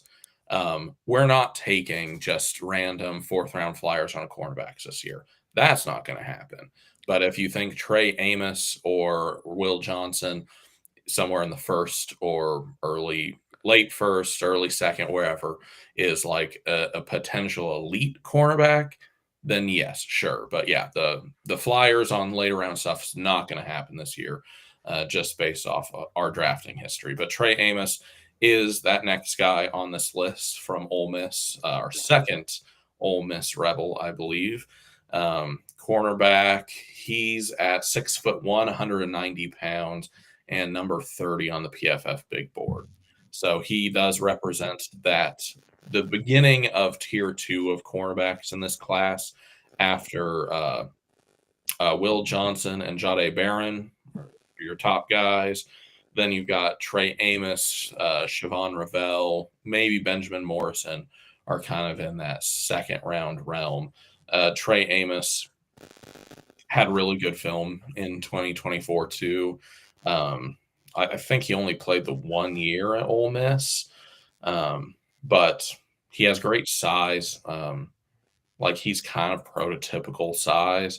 Does play on the outside, which is what we need. We're definitely not going to be taking a slot corner in this class. I would say, but 3 interceptions last year, 54.5 passer rating allowed, and grades out well in man coverage and zone. So he is a pretty versatile corner too. It's kind of the bottom of where I think the Cardinals would even consider taking a cornerback, though, is the level, the talent of Trey Amos. After that, it's kind of out. And to AVV's point, I don't know. I don't think so. I just looked it up. He is not. Okay. Yeah, Trey Amos again. I think this is a guy that I don't see this as a number 16. I think this is if they trade back up or trade back, right? I don't think he's going to be there when they pick in the second round as they're slated to pick. So this is a guy, if they move around the board, that they're looking to take. And so they haven't done a lot of 30 visits or even other visits with cornerbacks, looking at the blessed list. Now, of course, sometimes they'll draft players that they haven't met with. But something about those visits do tell you where their priorities are. And it is interesting that you see a lot more safeties, which is a position we've talked about in Mock Draft Monday that I have been for a while saying, I think safeties in play. And I know you guys have kind of talked about that too with Jalen Thompson. I suspect not being back after the last year of this contract. So I think those later picks are more likely to look safety. Yes. But I think they're doing their due diligence on a couple of cornerbacks they like. But again, I do keep coming back to there are a couple guys that are high traits guys that they haven't met with. Like I said, mentioned Ravel. I could see them going after a guy like that. But if it's not one of these two guys that are both traits and production, it's a guy with really high traits that they feel really good that they can develop. But I think corner, even though I've warmed up to the idea, I still think it's less likely than defensive front. It's crazy. I will say this cornerback class is kind of nuts because a lot of these guys are zone coverage guys. There's not a lot of man guys. So that's the one thing that kind of sticks out about Trey is he's more of the man coverage. Him and Benjamin Morrison kind of fit that mold. So it looks like, when you're looking at who we're meeting with, you're meeting with Will, who's more the zone guy. You're meeting with Trey, who's more the man guy. I think Revel is probably the only one that's kind of got skills in both. And he's somebody, Joe, who, like I said, I really do like Siobhan. If he ended up being a pick in the second round, I'd be super happy about that. Yes. Also, to the point about safeties, I've been informed nearly every day for the past 100 days on Twitter that I am an idiot for drafting a safety at any point in the draft ever. So then you and I are idiots together, my friend. Yep. I think I have a safety on every one of my mocks. Yeah. I don't have them on all of mine, but it is a position that I just feel is much more in play than people seem to want to believe. I agree. Any DB taken post second round is a safety. Yeah. We're not taking another third round or later cornerback this year, just based off what we've done before. So I know we brought up Jalen Smith because I think this is a perfect segue though, because I want to slightly subtly and gently, respectfully disagree with one thing that you've said about you think that there aren't any late cornerbacks. And, the almighty chart, which is part of the doctrine of the TCR, along with the blessed list, does show that they like taking cornerbacks on day 2 in particular, like second round 6 of it's a high frequency area for cornerbacks, but they also love taking them in round 7 and like a few in round 6, in terms of the Monty draft. And if you know the almighty chart. So like it's kind of what we would call in statistics bimodal. There's 2 modes, 2 high frequency areas. You've got that second round spot that also bleeds a little bit over into the third round for cornerbacks. And then you've got late day 3, which is a lot of your guys who are also going to be special teams guys and maybe slot guys. And I think Jalen Smith, where he projects to draft and his profile is that. So he is so the fact that they're looking at him tells me they're at least considering, they're open to the idea of following that pattern of taking one late if it's the best player on the board. And certainly Smith fits the profile of a guy they would take at that spot. But I agree with you on the part that it feels like they don't need to do that because they've got a lot of that guy. Very, very good point. And to the point about Jalen Smith, he's a more unique player than some of these other cornerbacks because he's kind of played everywhere in the secondary. He has not just been an outside corner. He's not just been a slot corner. He's played some safety too in college. So he is more of a just defensive back and like a player in the 4th or 5th round of talented athlete defensive back that's mold him into what we perceive as his specific role in our defense he would make sense. He has a CB in front of his name, but I don't think that locks him into any specific type of play. He stands at 5'11", 190, so he's built kind of like a nickel, but he's done a lot in college. He's played just a little bit of everywhere. So if this staff sees something particular in him, that's a kind of a dude that has experience everywhere, but we can mold him into our image exactly what we want him to be. Jalen Smith would be that guy. You're not going to do that with Will Johnson. He is an outside zone cornerback, and he's great at that. He's probably going to be elite at that at the next level. But Jalen Smith, we've got an idea of what we want from you, dude, and come in here and do that exact thing. That's a pretty interesting one, which his name stood out on that list as like I was not even thinking of him in connection with Cardinals at all. Just didn't seem to fit, but I could see a mindset like that. I think he's somebody that if he's the pick, Keitrell Clark needs to be really worried. Yeah. Because he just hasn't shown much of anything to this point, and special teams even has been a bit of a roller coaster with him. So I think that's where you can see Jalen coming in and just taking that role over right off the bat, just with that athleticism and that versatility. You just know he's going to come in, he's going to fight for it there. So if he ends up being a pick somewhere along the way, I think Keitrell really needs to start worrying and start getting on some extra workouts and stuff, because he's coming for his job. Yeah.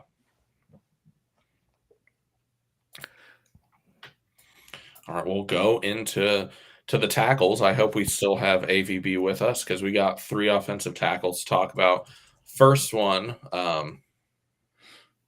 not really a first round guy. He's number 98 on the PFF big board out of North Carolina State, Anthony Belton. He is 6'6", 336 pounds. 24 years old, but on the older side for these rookies. And he started at the JUCO level. He worked his way into, I think, a 3-year starter at North Carolina State. So you at least have the work ethic checkbox there for him. You know, he's willing to work his way up. He is strong, like big guy, can move humans. He just has almost no finesse and has a lot of technique problems. Like, he is not a complete product. He would be, to me, mid-round pick of a depth / maybe we can turn him into something, but he is not in contention at all in the 16 or 47 pick in my mind. Yeah, when you look at the tackles on the 30 list, right, and you can even go into, the blessed list also includes the other types of visits. You got a guy from out of Georgia Tech like Jordan Williams, who isn't part of the conversation for the 30 visits, but is another one of those guys who's a little bit later. There's two different philosophies for how you look at approaching the right tackle position, because this is what we're talking about, right tackle, right? Because we have our left tackle in place. And there's one philosophy that is you go high end, right? You get someone like the other two names we're going to talk about in a minute, and you just decide that you are going to really have an elite offensive line in terms of the tackles, and you're just going high end pedigree and really owning the tackle positions.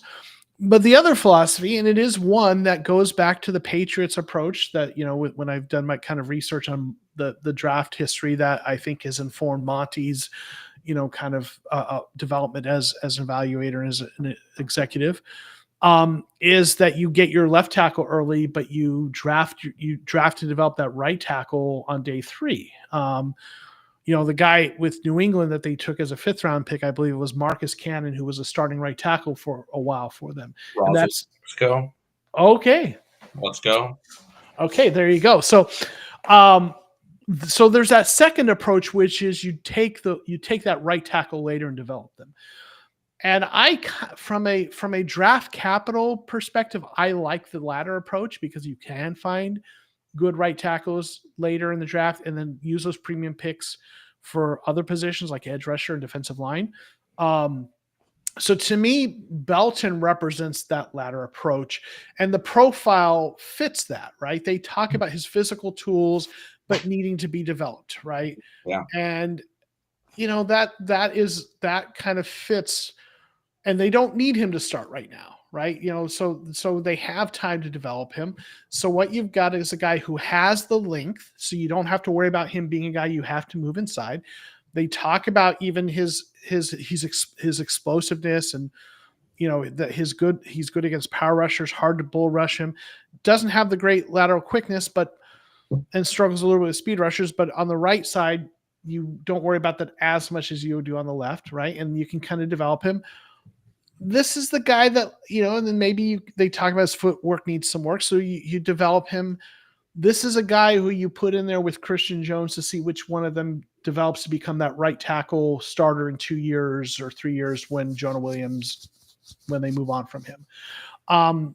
So to me, this kind of fits that approach. And which I like. I would not mind if they got him 3rd round, right? Maybe 4th. If they could get him 4th round, I'd probably have to go 3rd round. I don't hate that if you've got some really good players in the first couple rounds. Yeah, he's definitely another one of the high athletic, high RAS type guys that Monty likes, as one of the later round guys. Because you can teach technique, you can teach skill, you can't teach athleticism. So, especially as Aaron's mentioned, our scheme requires our guys to move. Then we ask our guys to pull, we ask our guys to get out on the edge. We like letting that first guy go and telling James Conner break the tackle, because now our guy's down and he's clearing out a huge hole for you, 10 yards down the field. So you've got to get guys that can do that. So he fits that profile well. I think he's at 8.14 on the RS. So he fits that profile really well. So as a late round developmental guy, I wouldn't hate it. I'm personally more of the mindset, especially at this point, of getting an elite offensive line, because you're looking at Philly, you're looking at Kansas City, you're looking at some of the, Baltimore. These offensive lines are just motor grading people, and you've got to be able to compete with that. So I like the idea of going offensive line early, especially with where the value is in the class. And I think that transitions into perfectly. So the alternative is to go premium blue chip guys all along the offensive line, which for me personally is sort of where I am leaning right now, because I think going into the 7th year with Kyler Murray, it is on the team to provide the best possible offensive line, the best possible protection, the best possible scenario for him to succeed. And if he still does not produce at the level that we need him to produce, then we need to start having serious conversations about quarterback. But first, you have to put everything in place for him to succeed before you can truly make that determination.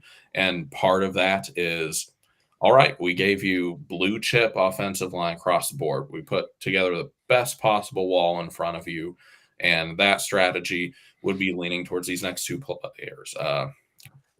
This one would be bookending at right tackle, a former teammate of our current left tackle, Paris Johnson Jr., Josh Simmons, out of Ohio State. He's 6'5", 310 pounds, 22 years old, infamously by this point coming off patellar tendon tear, which is, of course, concerning for a human being of that size. Any ligament / tendon issue is scary when you're that big, and your job is to move other human beings that big away from you with a lot of power and explosion. Those are scary injuries. But what he did at his pro day, whether that was some combination of stem cell therapy and HGH and whatever untold medical concoctions exist out there, he looked pretty good, only a few months removed from that injury. So if it's possible he can be a day one starter, and you think the medical stuff checks out, Josh Simmons he's a dude at tackle. There's a lot to like about him. He's had a great college career. He's gotten better every year. He struggled in that 2022 season. You can see his grading there when he was a right tackle full time. He's been left tackle ever since then, but he has played both spots, which I think is nice to have. He's let up 1 sack in the last 2 seasons, 4 hits in the last 2 seasons. The Ohio State offensive line was one of the best in college football for a long time, and also his offensive line coach from Ohio State is now the offensive line coach for the Arizona Cardinals. So there are a lot of connections there. We're becoming Ohio State West with Paris Johnson and Josh Simmons and Marvin Harrison Jr., or we're accumulating all the Buckeyes with our Ohio State knockoff uniform. I am really torn on this one because, on one side, you've got a potential to get a guy who I think if it weren't for the injury concerns would be more of a lock for top 10, maybe late in the top 10, but so you have that chance to get that premium guy with maybe a little bit of injury concern, right? But the high upside if he's there at 16, which he might not be. I mean, it's also possible he's gone by then. But then at the same time, as we talk about the different philosophies and, whereas Drew leans more towards the elite high end, I'm a little more, I'm not saying Jonah Williams is all that, but Jonah Williams is going to be starting this year, and first round pick and I do not like the idea of drafting your tackle, make them play guard. I don't want to confuse their development like that. I think you either sit them or you play them at tackle, in my opinion, with where we're at. So for me, when it comes to the use of the draft capital, I get it. In 3 years from now, if we've got the best tandem of tackles in the NFC, maybe I would, look back at how foolish I was to not be excited about this. But I'm much more apt to want to get a difference maker on the defensive line and look at a guy like the guy we looked at before, out of NC State. Look at a guy like, Belton or someone else and develop that right tackle, because you've got time to do that, because you have, and you have a guy there.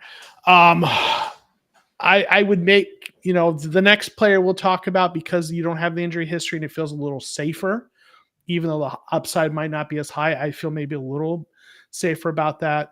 But I'm listen, if they draft Simmons, I'm going to trust Monty, and I think it's a good player, and I get it, but I'm just not as excited about that pick based on all the things I've discussed as I would be a defensive player. I like the idea of Simmons. Like, I liked the idea of Simmons a lot more earlier on in the process. I mean, I do think his athletic profile again it's off the charts. He is, when healthy, is the most athletic tackle in the class, and that is something that we definitely look for. There are questions about some of his technique, and Membo is definitely the more technically sound one. So that's why, if you could, in any type of dream scenario, think about trading up and getting Membo, yeah, okay, that makes sense. I don't think that's happening. I think he's a lock to go top 10. I'm feel fairly confident about that for reasons that I know Kyler is aware of on that, but we won't get into that right now. But yeah, I definitely think Membo is going in the top 10 as a lock. So then Simmons would be kind of the next one. And just, again, the patellar tendon, it's just so scary. It's so scary because guys just don't bounce back from it. There's just no track record. But if there's going to be an outlier, Simmons would be the one with his athleticism. So again, torn on it as well. And I do agree with you, Joe, that, if you're drafting a guy and your intention is to play him tackle and he's a tackle, then yeah, don't move him into guard for a year to kick him out. Now, if you're taking a tackle because you think he's a guard, yeah, then you different. Yeah. Which we did with Isaiah Adams, right? That's exactly what we did there, right? And that was also my non sequitur into what I think Kelvin Banks is too. I do agree on that. Last point about Ohio State Buckeyes, though, out of the Ohio State offensive line, I would probably be more comfortable with a second-round pick on his teammate Donovan Jackson and just play him as a guard, which is what we truly need this season right now. Blasphemer! I'm so sorry. The almighty chart does not allow a second-round guard. But now, okay, this is going to get off topic, but I do want to hear your thoughts on this, Joe, because the amount of money that these guards are getting in free agency these days is just insane. Like, to me, if you're not going to value and want to pay those guys in free agency, why are we not valuing it more in the draft? Because different quarterback situation, maybe, but I think at this point, Kyler's kind of proven that I don't want Kyler pressured. I don't, because it does not work out well. So that's kind of where my mindset's at. So let me just say this. I joke around about the almighty chart and that, and that basically that Monty and the teams that he was in the front office with, where he was kind of learning his trade, have not taken an interior offensive lineman earlier than round 3, right? It is, in fact, only 2 of them round 3, Isaiah Adams being the second one, most of them round 4, like 5 of them. And then a few in round 6 and New England. And I talked about this in a video I did a couple years ago, had a really good track record of finding good interior offensive linemen on day 3. And even like they had a starting center, I think it was David Andrews, who was an undrafted free agent. Right. And then I've mentioned this before. Yoder Froholt was drafted in the 4th round by New England when Monty was there, right? Guys like that. So I think that approach is not about, it's not that they don't value them. It's that they understand they can find and develop good starters in day 3, especially round 4. They really like them there.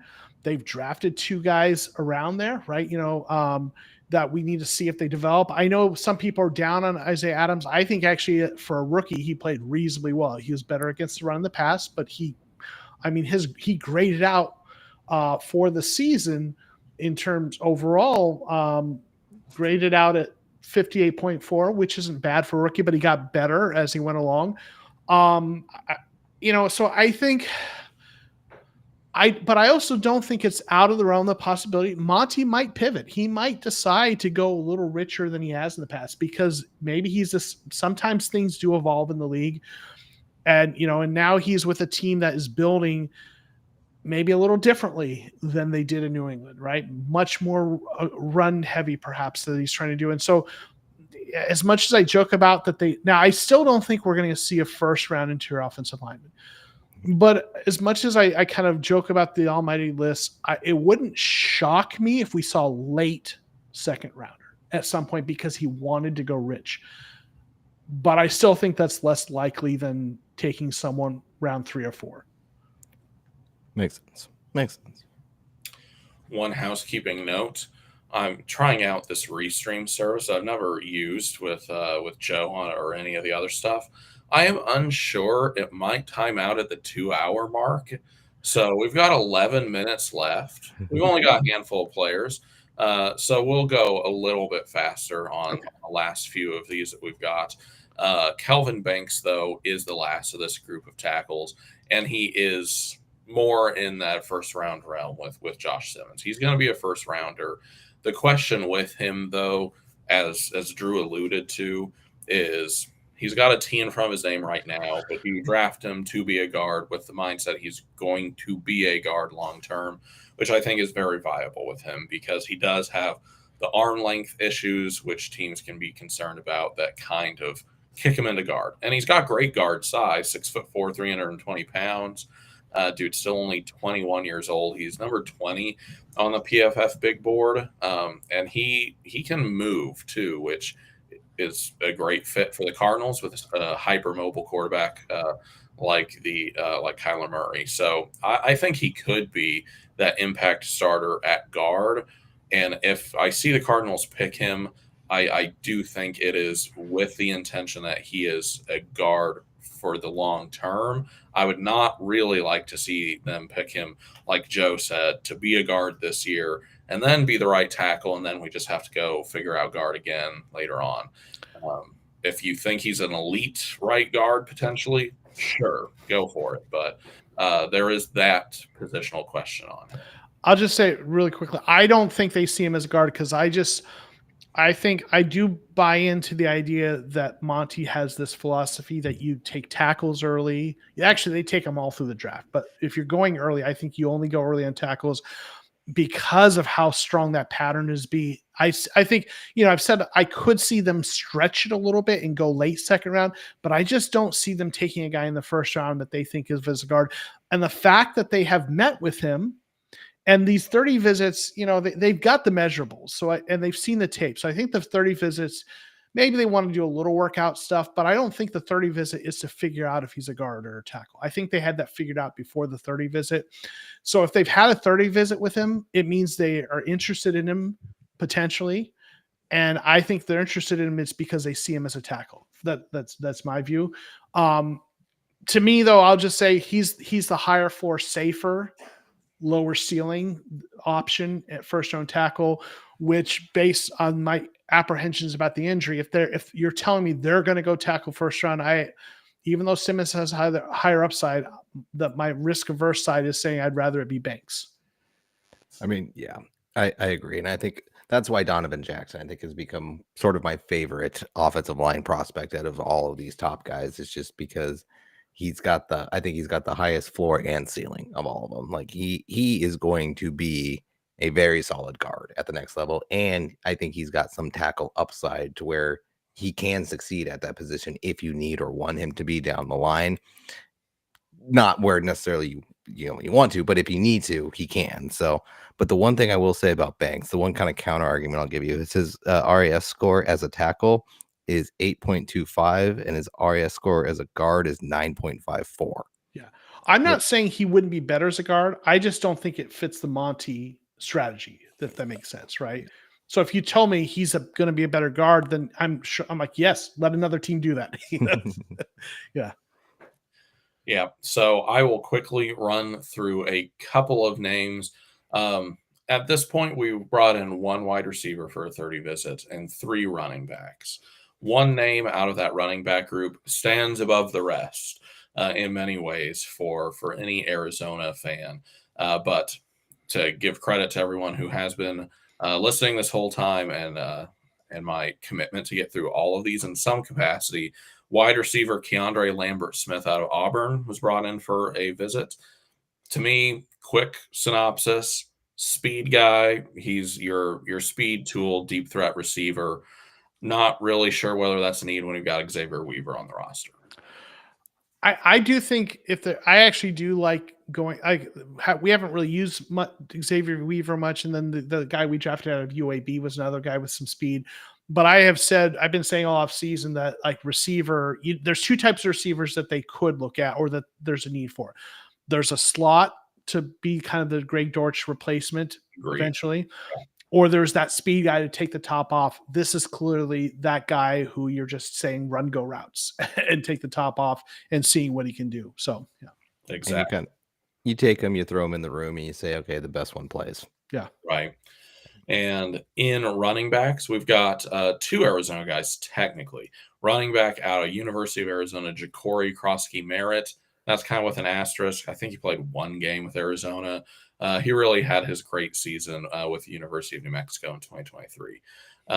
And another running back very recently saw get added to the list on the blessed list. Everyone take a look with Joe's blessed list out of UCF, Penny Boone. Frankly, don't know that much about him. And in the few minutes that we have left, we would be amiss if we did not talk about the now Arizona legend already at 23 years old. Cam Scadaboo was brought in for a 30 visit and a local day.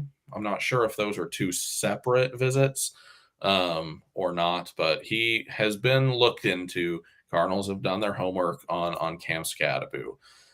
And as much of a legend as he is for Sun Devil fans, he has been a very polarizing topic for Cardinals fans this offseason as far as the draft goes. And my basic position on Cam Scadaboo as an Arizona State Sun Devil, love him. Love him. My second favorite Sun Devil of all time behind Pat Tillman. Easy. One of the most fun players to watch play the game of football in the year of our Lord 2024. He was just incredible to watch. 150 plus broken tackles, grades elite in nearly every category, 2,300 yards from scrimmage, 20 plus touchdowns. He was a monster, and he just so happens to be in an NFL draft class with like 12 starting caliber running backs. Just a ton of running back talent this year. And my general feeling boiled down, Cam Scadaboo is one of my favorite Sun Devils ever. I don't see the Cardinals drafting him because I don't see the need with the current running backs that we have on our roster. It doesn't make sense. It makes my heart sad. Cam Scadaboo is going to go to some team and have a very successful NFL career. I'll just say, I mean, you love the profile, but I think because of the people who are going to be watching this, such an Arizona kind of frame of reference, I think he's not going to go as early as they think. I think the only way Cardinals take him is if he happens to be there early day 3 and you didn't expect it, and they're like, well, let's take him, like in the 4th round. Yeah, and I'm starting to figure that out too, because I really did think he was viewed a little bit higher in the league than he is, but according to some of the, I trust Benjamin Albright. I know some people, again, he's a polarizing personality in the NFL sphere, but he really does know his stuff, and he really is tapped in, and he's, from when he's here, and he's just, the league just doesn't see that there's a lot of juice with him, which I think is crazy. I think, the league's probably going to mess up, and then somebody's going to be really happy about it, but probably not going to be us, like you said, unless it's sitting there like day 3. Yeah, I personally do think that is crazy. He is being drafted between 41 and 59, at least on PFF. But I've heard the same things about the potential for him falling out of the 50s into the 60s and the 70s, 3rd round, 4th round even. I mean, we saw a few years ago, Eno Benjamin fell all the way to the 7th, and we just sort of took him because he was there. That's not going to happen. Cam Scadaboo is a much higher tier player than Eno Benjamin was, even though he was a great Sun Devil as well. But he just doesn't fit what the team needs right now. The running back room is good. You've got James Conner, Trey Benson, Amari DiMarcado, who the team loves regardless of fans' feelings about him. And Michael Carter, too. Like, that room is fine. It doesn't really need to be addressed. And especially not with a high draft pick in any way. But Cam Scaboo, great Sun Devil. Love to watch him play college football, but I don't think he'll be a Cardinal. Unless Bidwell wants to sell them jerseys. I mean, and I'm half joking, but like I don't think they're going early for him, but I don't know. That's not a crazy thing too. If he's there in a surprising spot and you just want a player for fans to really rally around, he's that guy. It feels like more of a luxury thing to do after you've at least made it to the NFC Championship game already. Yeah, you kind of take the local hero and see what happens with him. But if it happened, I'll be happy to have him on the team. But I also just don't think it will happen. Yeah.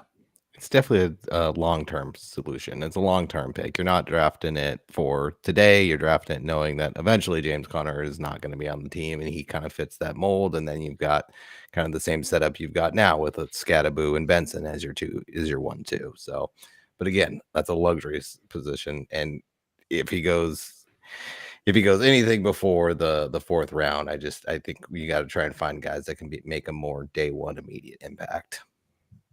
Yeah, absolutely. There are just too many holes to fill on this team to be playing around with picks, especially in a year that you only have 6. When you had 12 last year, like if we had 3 or 4 third-round picks again this year, cool, fun. Throw one of those on Cam Scadaboo, kind of like we did with Trey Benson, would be fun. Would love that, but that's just not our situation this year. And we didn't get kicked off at 2 hours. I saw that. I was thinking the same thing. But we did get through these 23 players that the Cardinals brought in for 30 visits this year. Hopefully, it's at least some type of look at what the Cardinals are interested in. Might not be the specific players, but just looking at patterns, 16 out of 23 players are on the defensive side of the ball.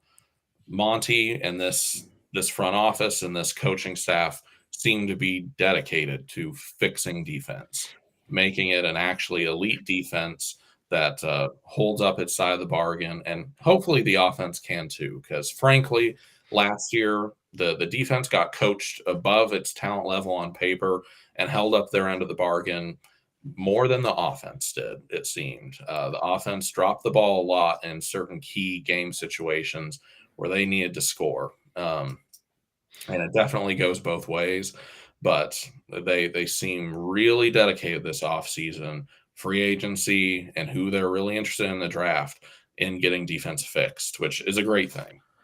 Yeah, I'm really excited about that direction because I think they're built when you're building a run heavy offense.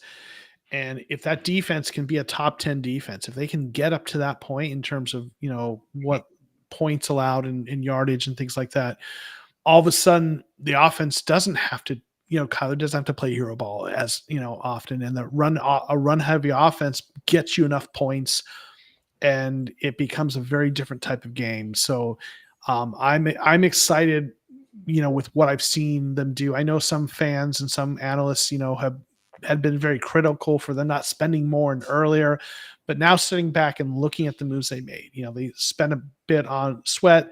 Then they got Tomlinson. That's probably my favorite signing right there. And then obviously Calais Campbell's a fan favorite, but he's also a good player who adds something to that room in terms of leadership. Then with the guys they've drafted and developed, I'm actually kind of excited about what I think we're going to see on this defensive side of the ball. Yeah, I think Tomlinson is going to be the best nose tackle we've had since Corey Peters. And it's going to be really nice to watch us actually have a real solid presence in the middle that just can't get moved around. And we can't just watch the middle of the defense just get gashed for 10, 15 minutes. Like Kyron Williams. Yeah. I was always playing him in fantasy when we were going up against him. And it was just like, I love it. I think they're building the team the right way. They're looking at the trenches, and the early picks, in my opinion, are going to be the trenches picks this year. Maybe the cornerback situation, like we mentioned. But other than that, those 2 picks that we've got in the top 50 are 16 and 47. And even with some moving around, maybe positionally in between those spots, They still seem like trenches picks because Monty's dedicated to building the team that way. And I think that's the right way to build a team. I think overall, the Cardinals just seem to be in better, more mature hands than they have in a really long time. Last season did not work out perfectly the way we wanted it to with 8 and 9, but the team's on the right track. And I know we say that every offseason, but it does feel like adults are in charge again, and there's some sense of normality. And the Cardinals are just a normal team in the NFL now instead of some weird pariah on the outside looking in. Well, there's a fun. plan you can describe, right? There's a Yeah, plan that makes sense, and you can describe it other than go throw money at an aging veteran, and draft an inside linebacker. yeah, There is a clear plan that makes sense with best practices of roster building. And it's not just a 1-year plan, because that's the thing about Keim was everything was in a vacuum. It was, Yes. what do I need to do to win this year? There was no long-term vision of what cap implications is going to have. You can tell. That's why, people like you, me, Kyler, we've been preaching patience, because they said this was a 3-year plan. And when you looked at where the numbers laid out, they just didn't have the cap space to be able to do this until this year. And the way rollover works, you have to not spend in order to compound that to be in this position that we were in this year. Because if we had spent even half of what we didn't spend last year, we would have lost twice as much this Right. year. It's just the way it works. It had to be this way. And then look, you got an extension for Trey McBride with no drama. Highest paid extension, which is what you knew was coming down the pipeline. And 2 years from now, it's going to be a very reasonable deal for what he's doing. And they're drafting and developing their own and paying their own, spending a little bit of money in free agency, but not going crazy, not doing 4-year deals for Milton Williams. As much as I loved him as a player, I'm much happier with what they did in terms of defensive line than putting all that money into one guy. Let's develop the guy, then extend our own guy. I'll pay big money to my own guys, right? And that's the plan. And I think they're doing it right. And some people have not had patience with that. And, you guys have been kind of in, doing content with me and hanging out with me long enough to hear me say that over and over again. Don't overspend in free agency. Just trust me. And they spent more this year, but they did it smart with shorter term deals that do not prevent them from being able to sign extensions for the guys that they're drafting. right. And I think there's truth to the reports that were out there that Cardinals got kind of caught unaware at the 6-4 start. They're like, we weren't even really planning to be successful this year. We were planning on this 3-year ordeal to get to true contention. And the moves this offseason have made that seem more realistic to me. Mm-hmm. They did open up the pocketbook. They went and got the top edge on the free agent market. They, without any drama, paid their own, and they're sending all of the right cultural messages right now that you come to this team, we will draft you to this team. You do your job, you do it at a really high level, we will take care of you. We will extend you before we have to. We will make you the highest paid at your position if that's what you deserve. They've extended Budda Baker, who's the backbone of that defense and has been for a long time. Drafted guy to this team, not letting him leave. Trey McBride, drafted to this team, not letting him leave, rewarded him as being the highest paid tight end in NFL history. He deserves that. They've very publicly been pro Kyler Murray always. They've never leaked a single thing negative about him. They have been 100% behind him publicly. I don't know. Post-Keim, we have to clarify. Right. Yes. Yeah. Post that, they have been doing all of the right things as far as the culture of a team goes. And the general sense is that players are happy playing in Arizona. The report card knows that there's organizational problems in the building still. But coach GM. Yeah. Coach yes, and GM. But coach and general manager, the football side of everything is something that players want to be involved in.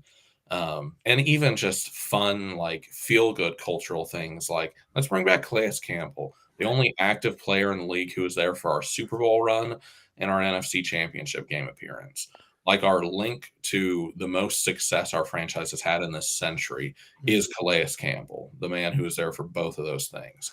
And to bring him back is just a nice ode to the fans as well. But I also want to note that as much as people who might want to look at that in first blush say, oh, well, it's the Cardinals signing another aging veteran.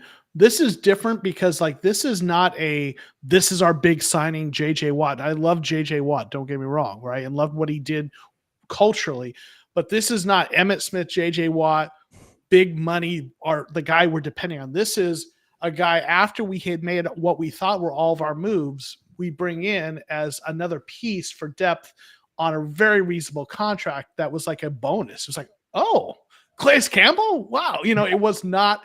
So even that feels differently, even though it's a nice nod. It's a nice guy in the room to help develop the young players. He can play still. And even if he wasn't at the same level or injuries beset him because of age, he's not a guy that we expected to be leaning on heavily. He's a bonus, right? Yeah. So even that feels different. And he's not a guy who's running around town saying, I'm totally fine robbing my hometown team of money, like a Terrell Suggs. No Terrell Suggs here. Phillips here. All right. But yes, I think Cardinals are in the right direction. The draft is so fun. I love this part of the year. I'm very happy that we have less than a week to wait until we do see what we do at number 16, which is going to be really fun. There will be more mock draft stuff on the Cardinal Rule, Joe's channel. So everyone be on the lookout for that. We'll be doing, of course, Mock Draft Monday again on Monday, the last one this offseason, which is very sad, but all good things must come to an end. But for this one, this stream is also going to be coming to an end. Thank you guys for being here, for watching, for the comments that we got in the chat. Hopefully you got a nice little overview of who the Cardinals are interested in, have a little bit better idea of maybe what's going to happen next week. But who knows? Hopefully it's kind of a crazy one. I would love some nice surprises this year. That'd be fun. But Joe, I think everyone in this community does know you, but just go ahead and let everyone know where they can find you. Yeah, I'm Joe, TCR. You can find me on Twitter at JOKOMO13, Joe Comeau 13. You can find me on YouTube at the Cardinal Rule. And yeah, you guys hopefully know where to find me. Yeah. And Drew, I'm always very pleased to be doing stuff with you. You've been my co-host on Mock Draft Monday this off season, which I very much appreciate. Let everyone know where they can find you and what you're up to. I made it real easy for you guys right there at AZ Sports Fan 20 Desert Sports. So like you said, I guess I found my niche, and that's going to be visit tracking. And so you're the visit guy. Yeah, I'm the visit guy now. So apparently and I really did enjoy it. Like I said, I did not set out to do that, to be that guy when I started doing all of that. I just noticed that there was kind of a lack. There wasn't really anybody else that was doing that. There were some tracker sites here, tracker sites there, but they were all real limited. I could tell, like, well, this one's missing half these names. So let's just get it all together. Let's compile it all. And I made sure everything's 2-source verified on there. So I found it twice.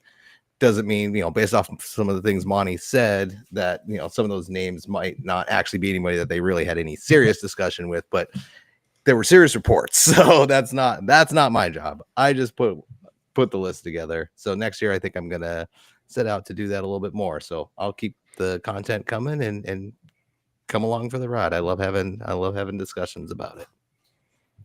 Well, great. Well, I want to thank both of you guys for being here, and to everyone who was in here, I appreciate it. We're here on the Bird's Eye View. If you liked this, I hope you guys will like this video and consider subscribing to the channel. But for that, we will draw this to an end. Everyone, have a great night. Happy Good Friday. I hope everyone has a great Easter weekend and Easter Sunday.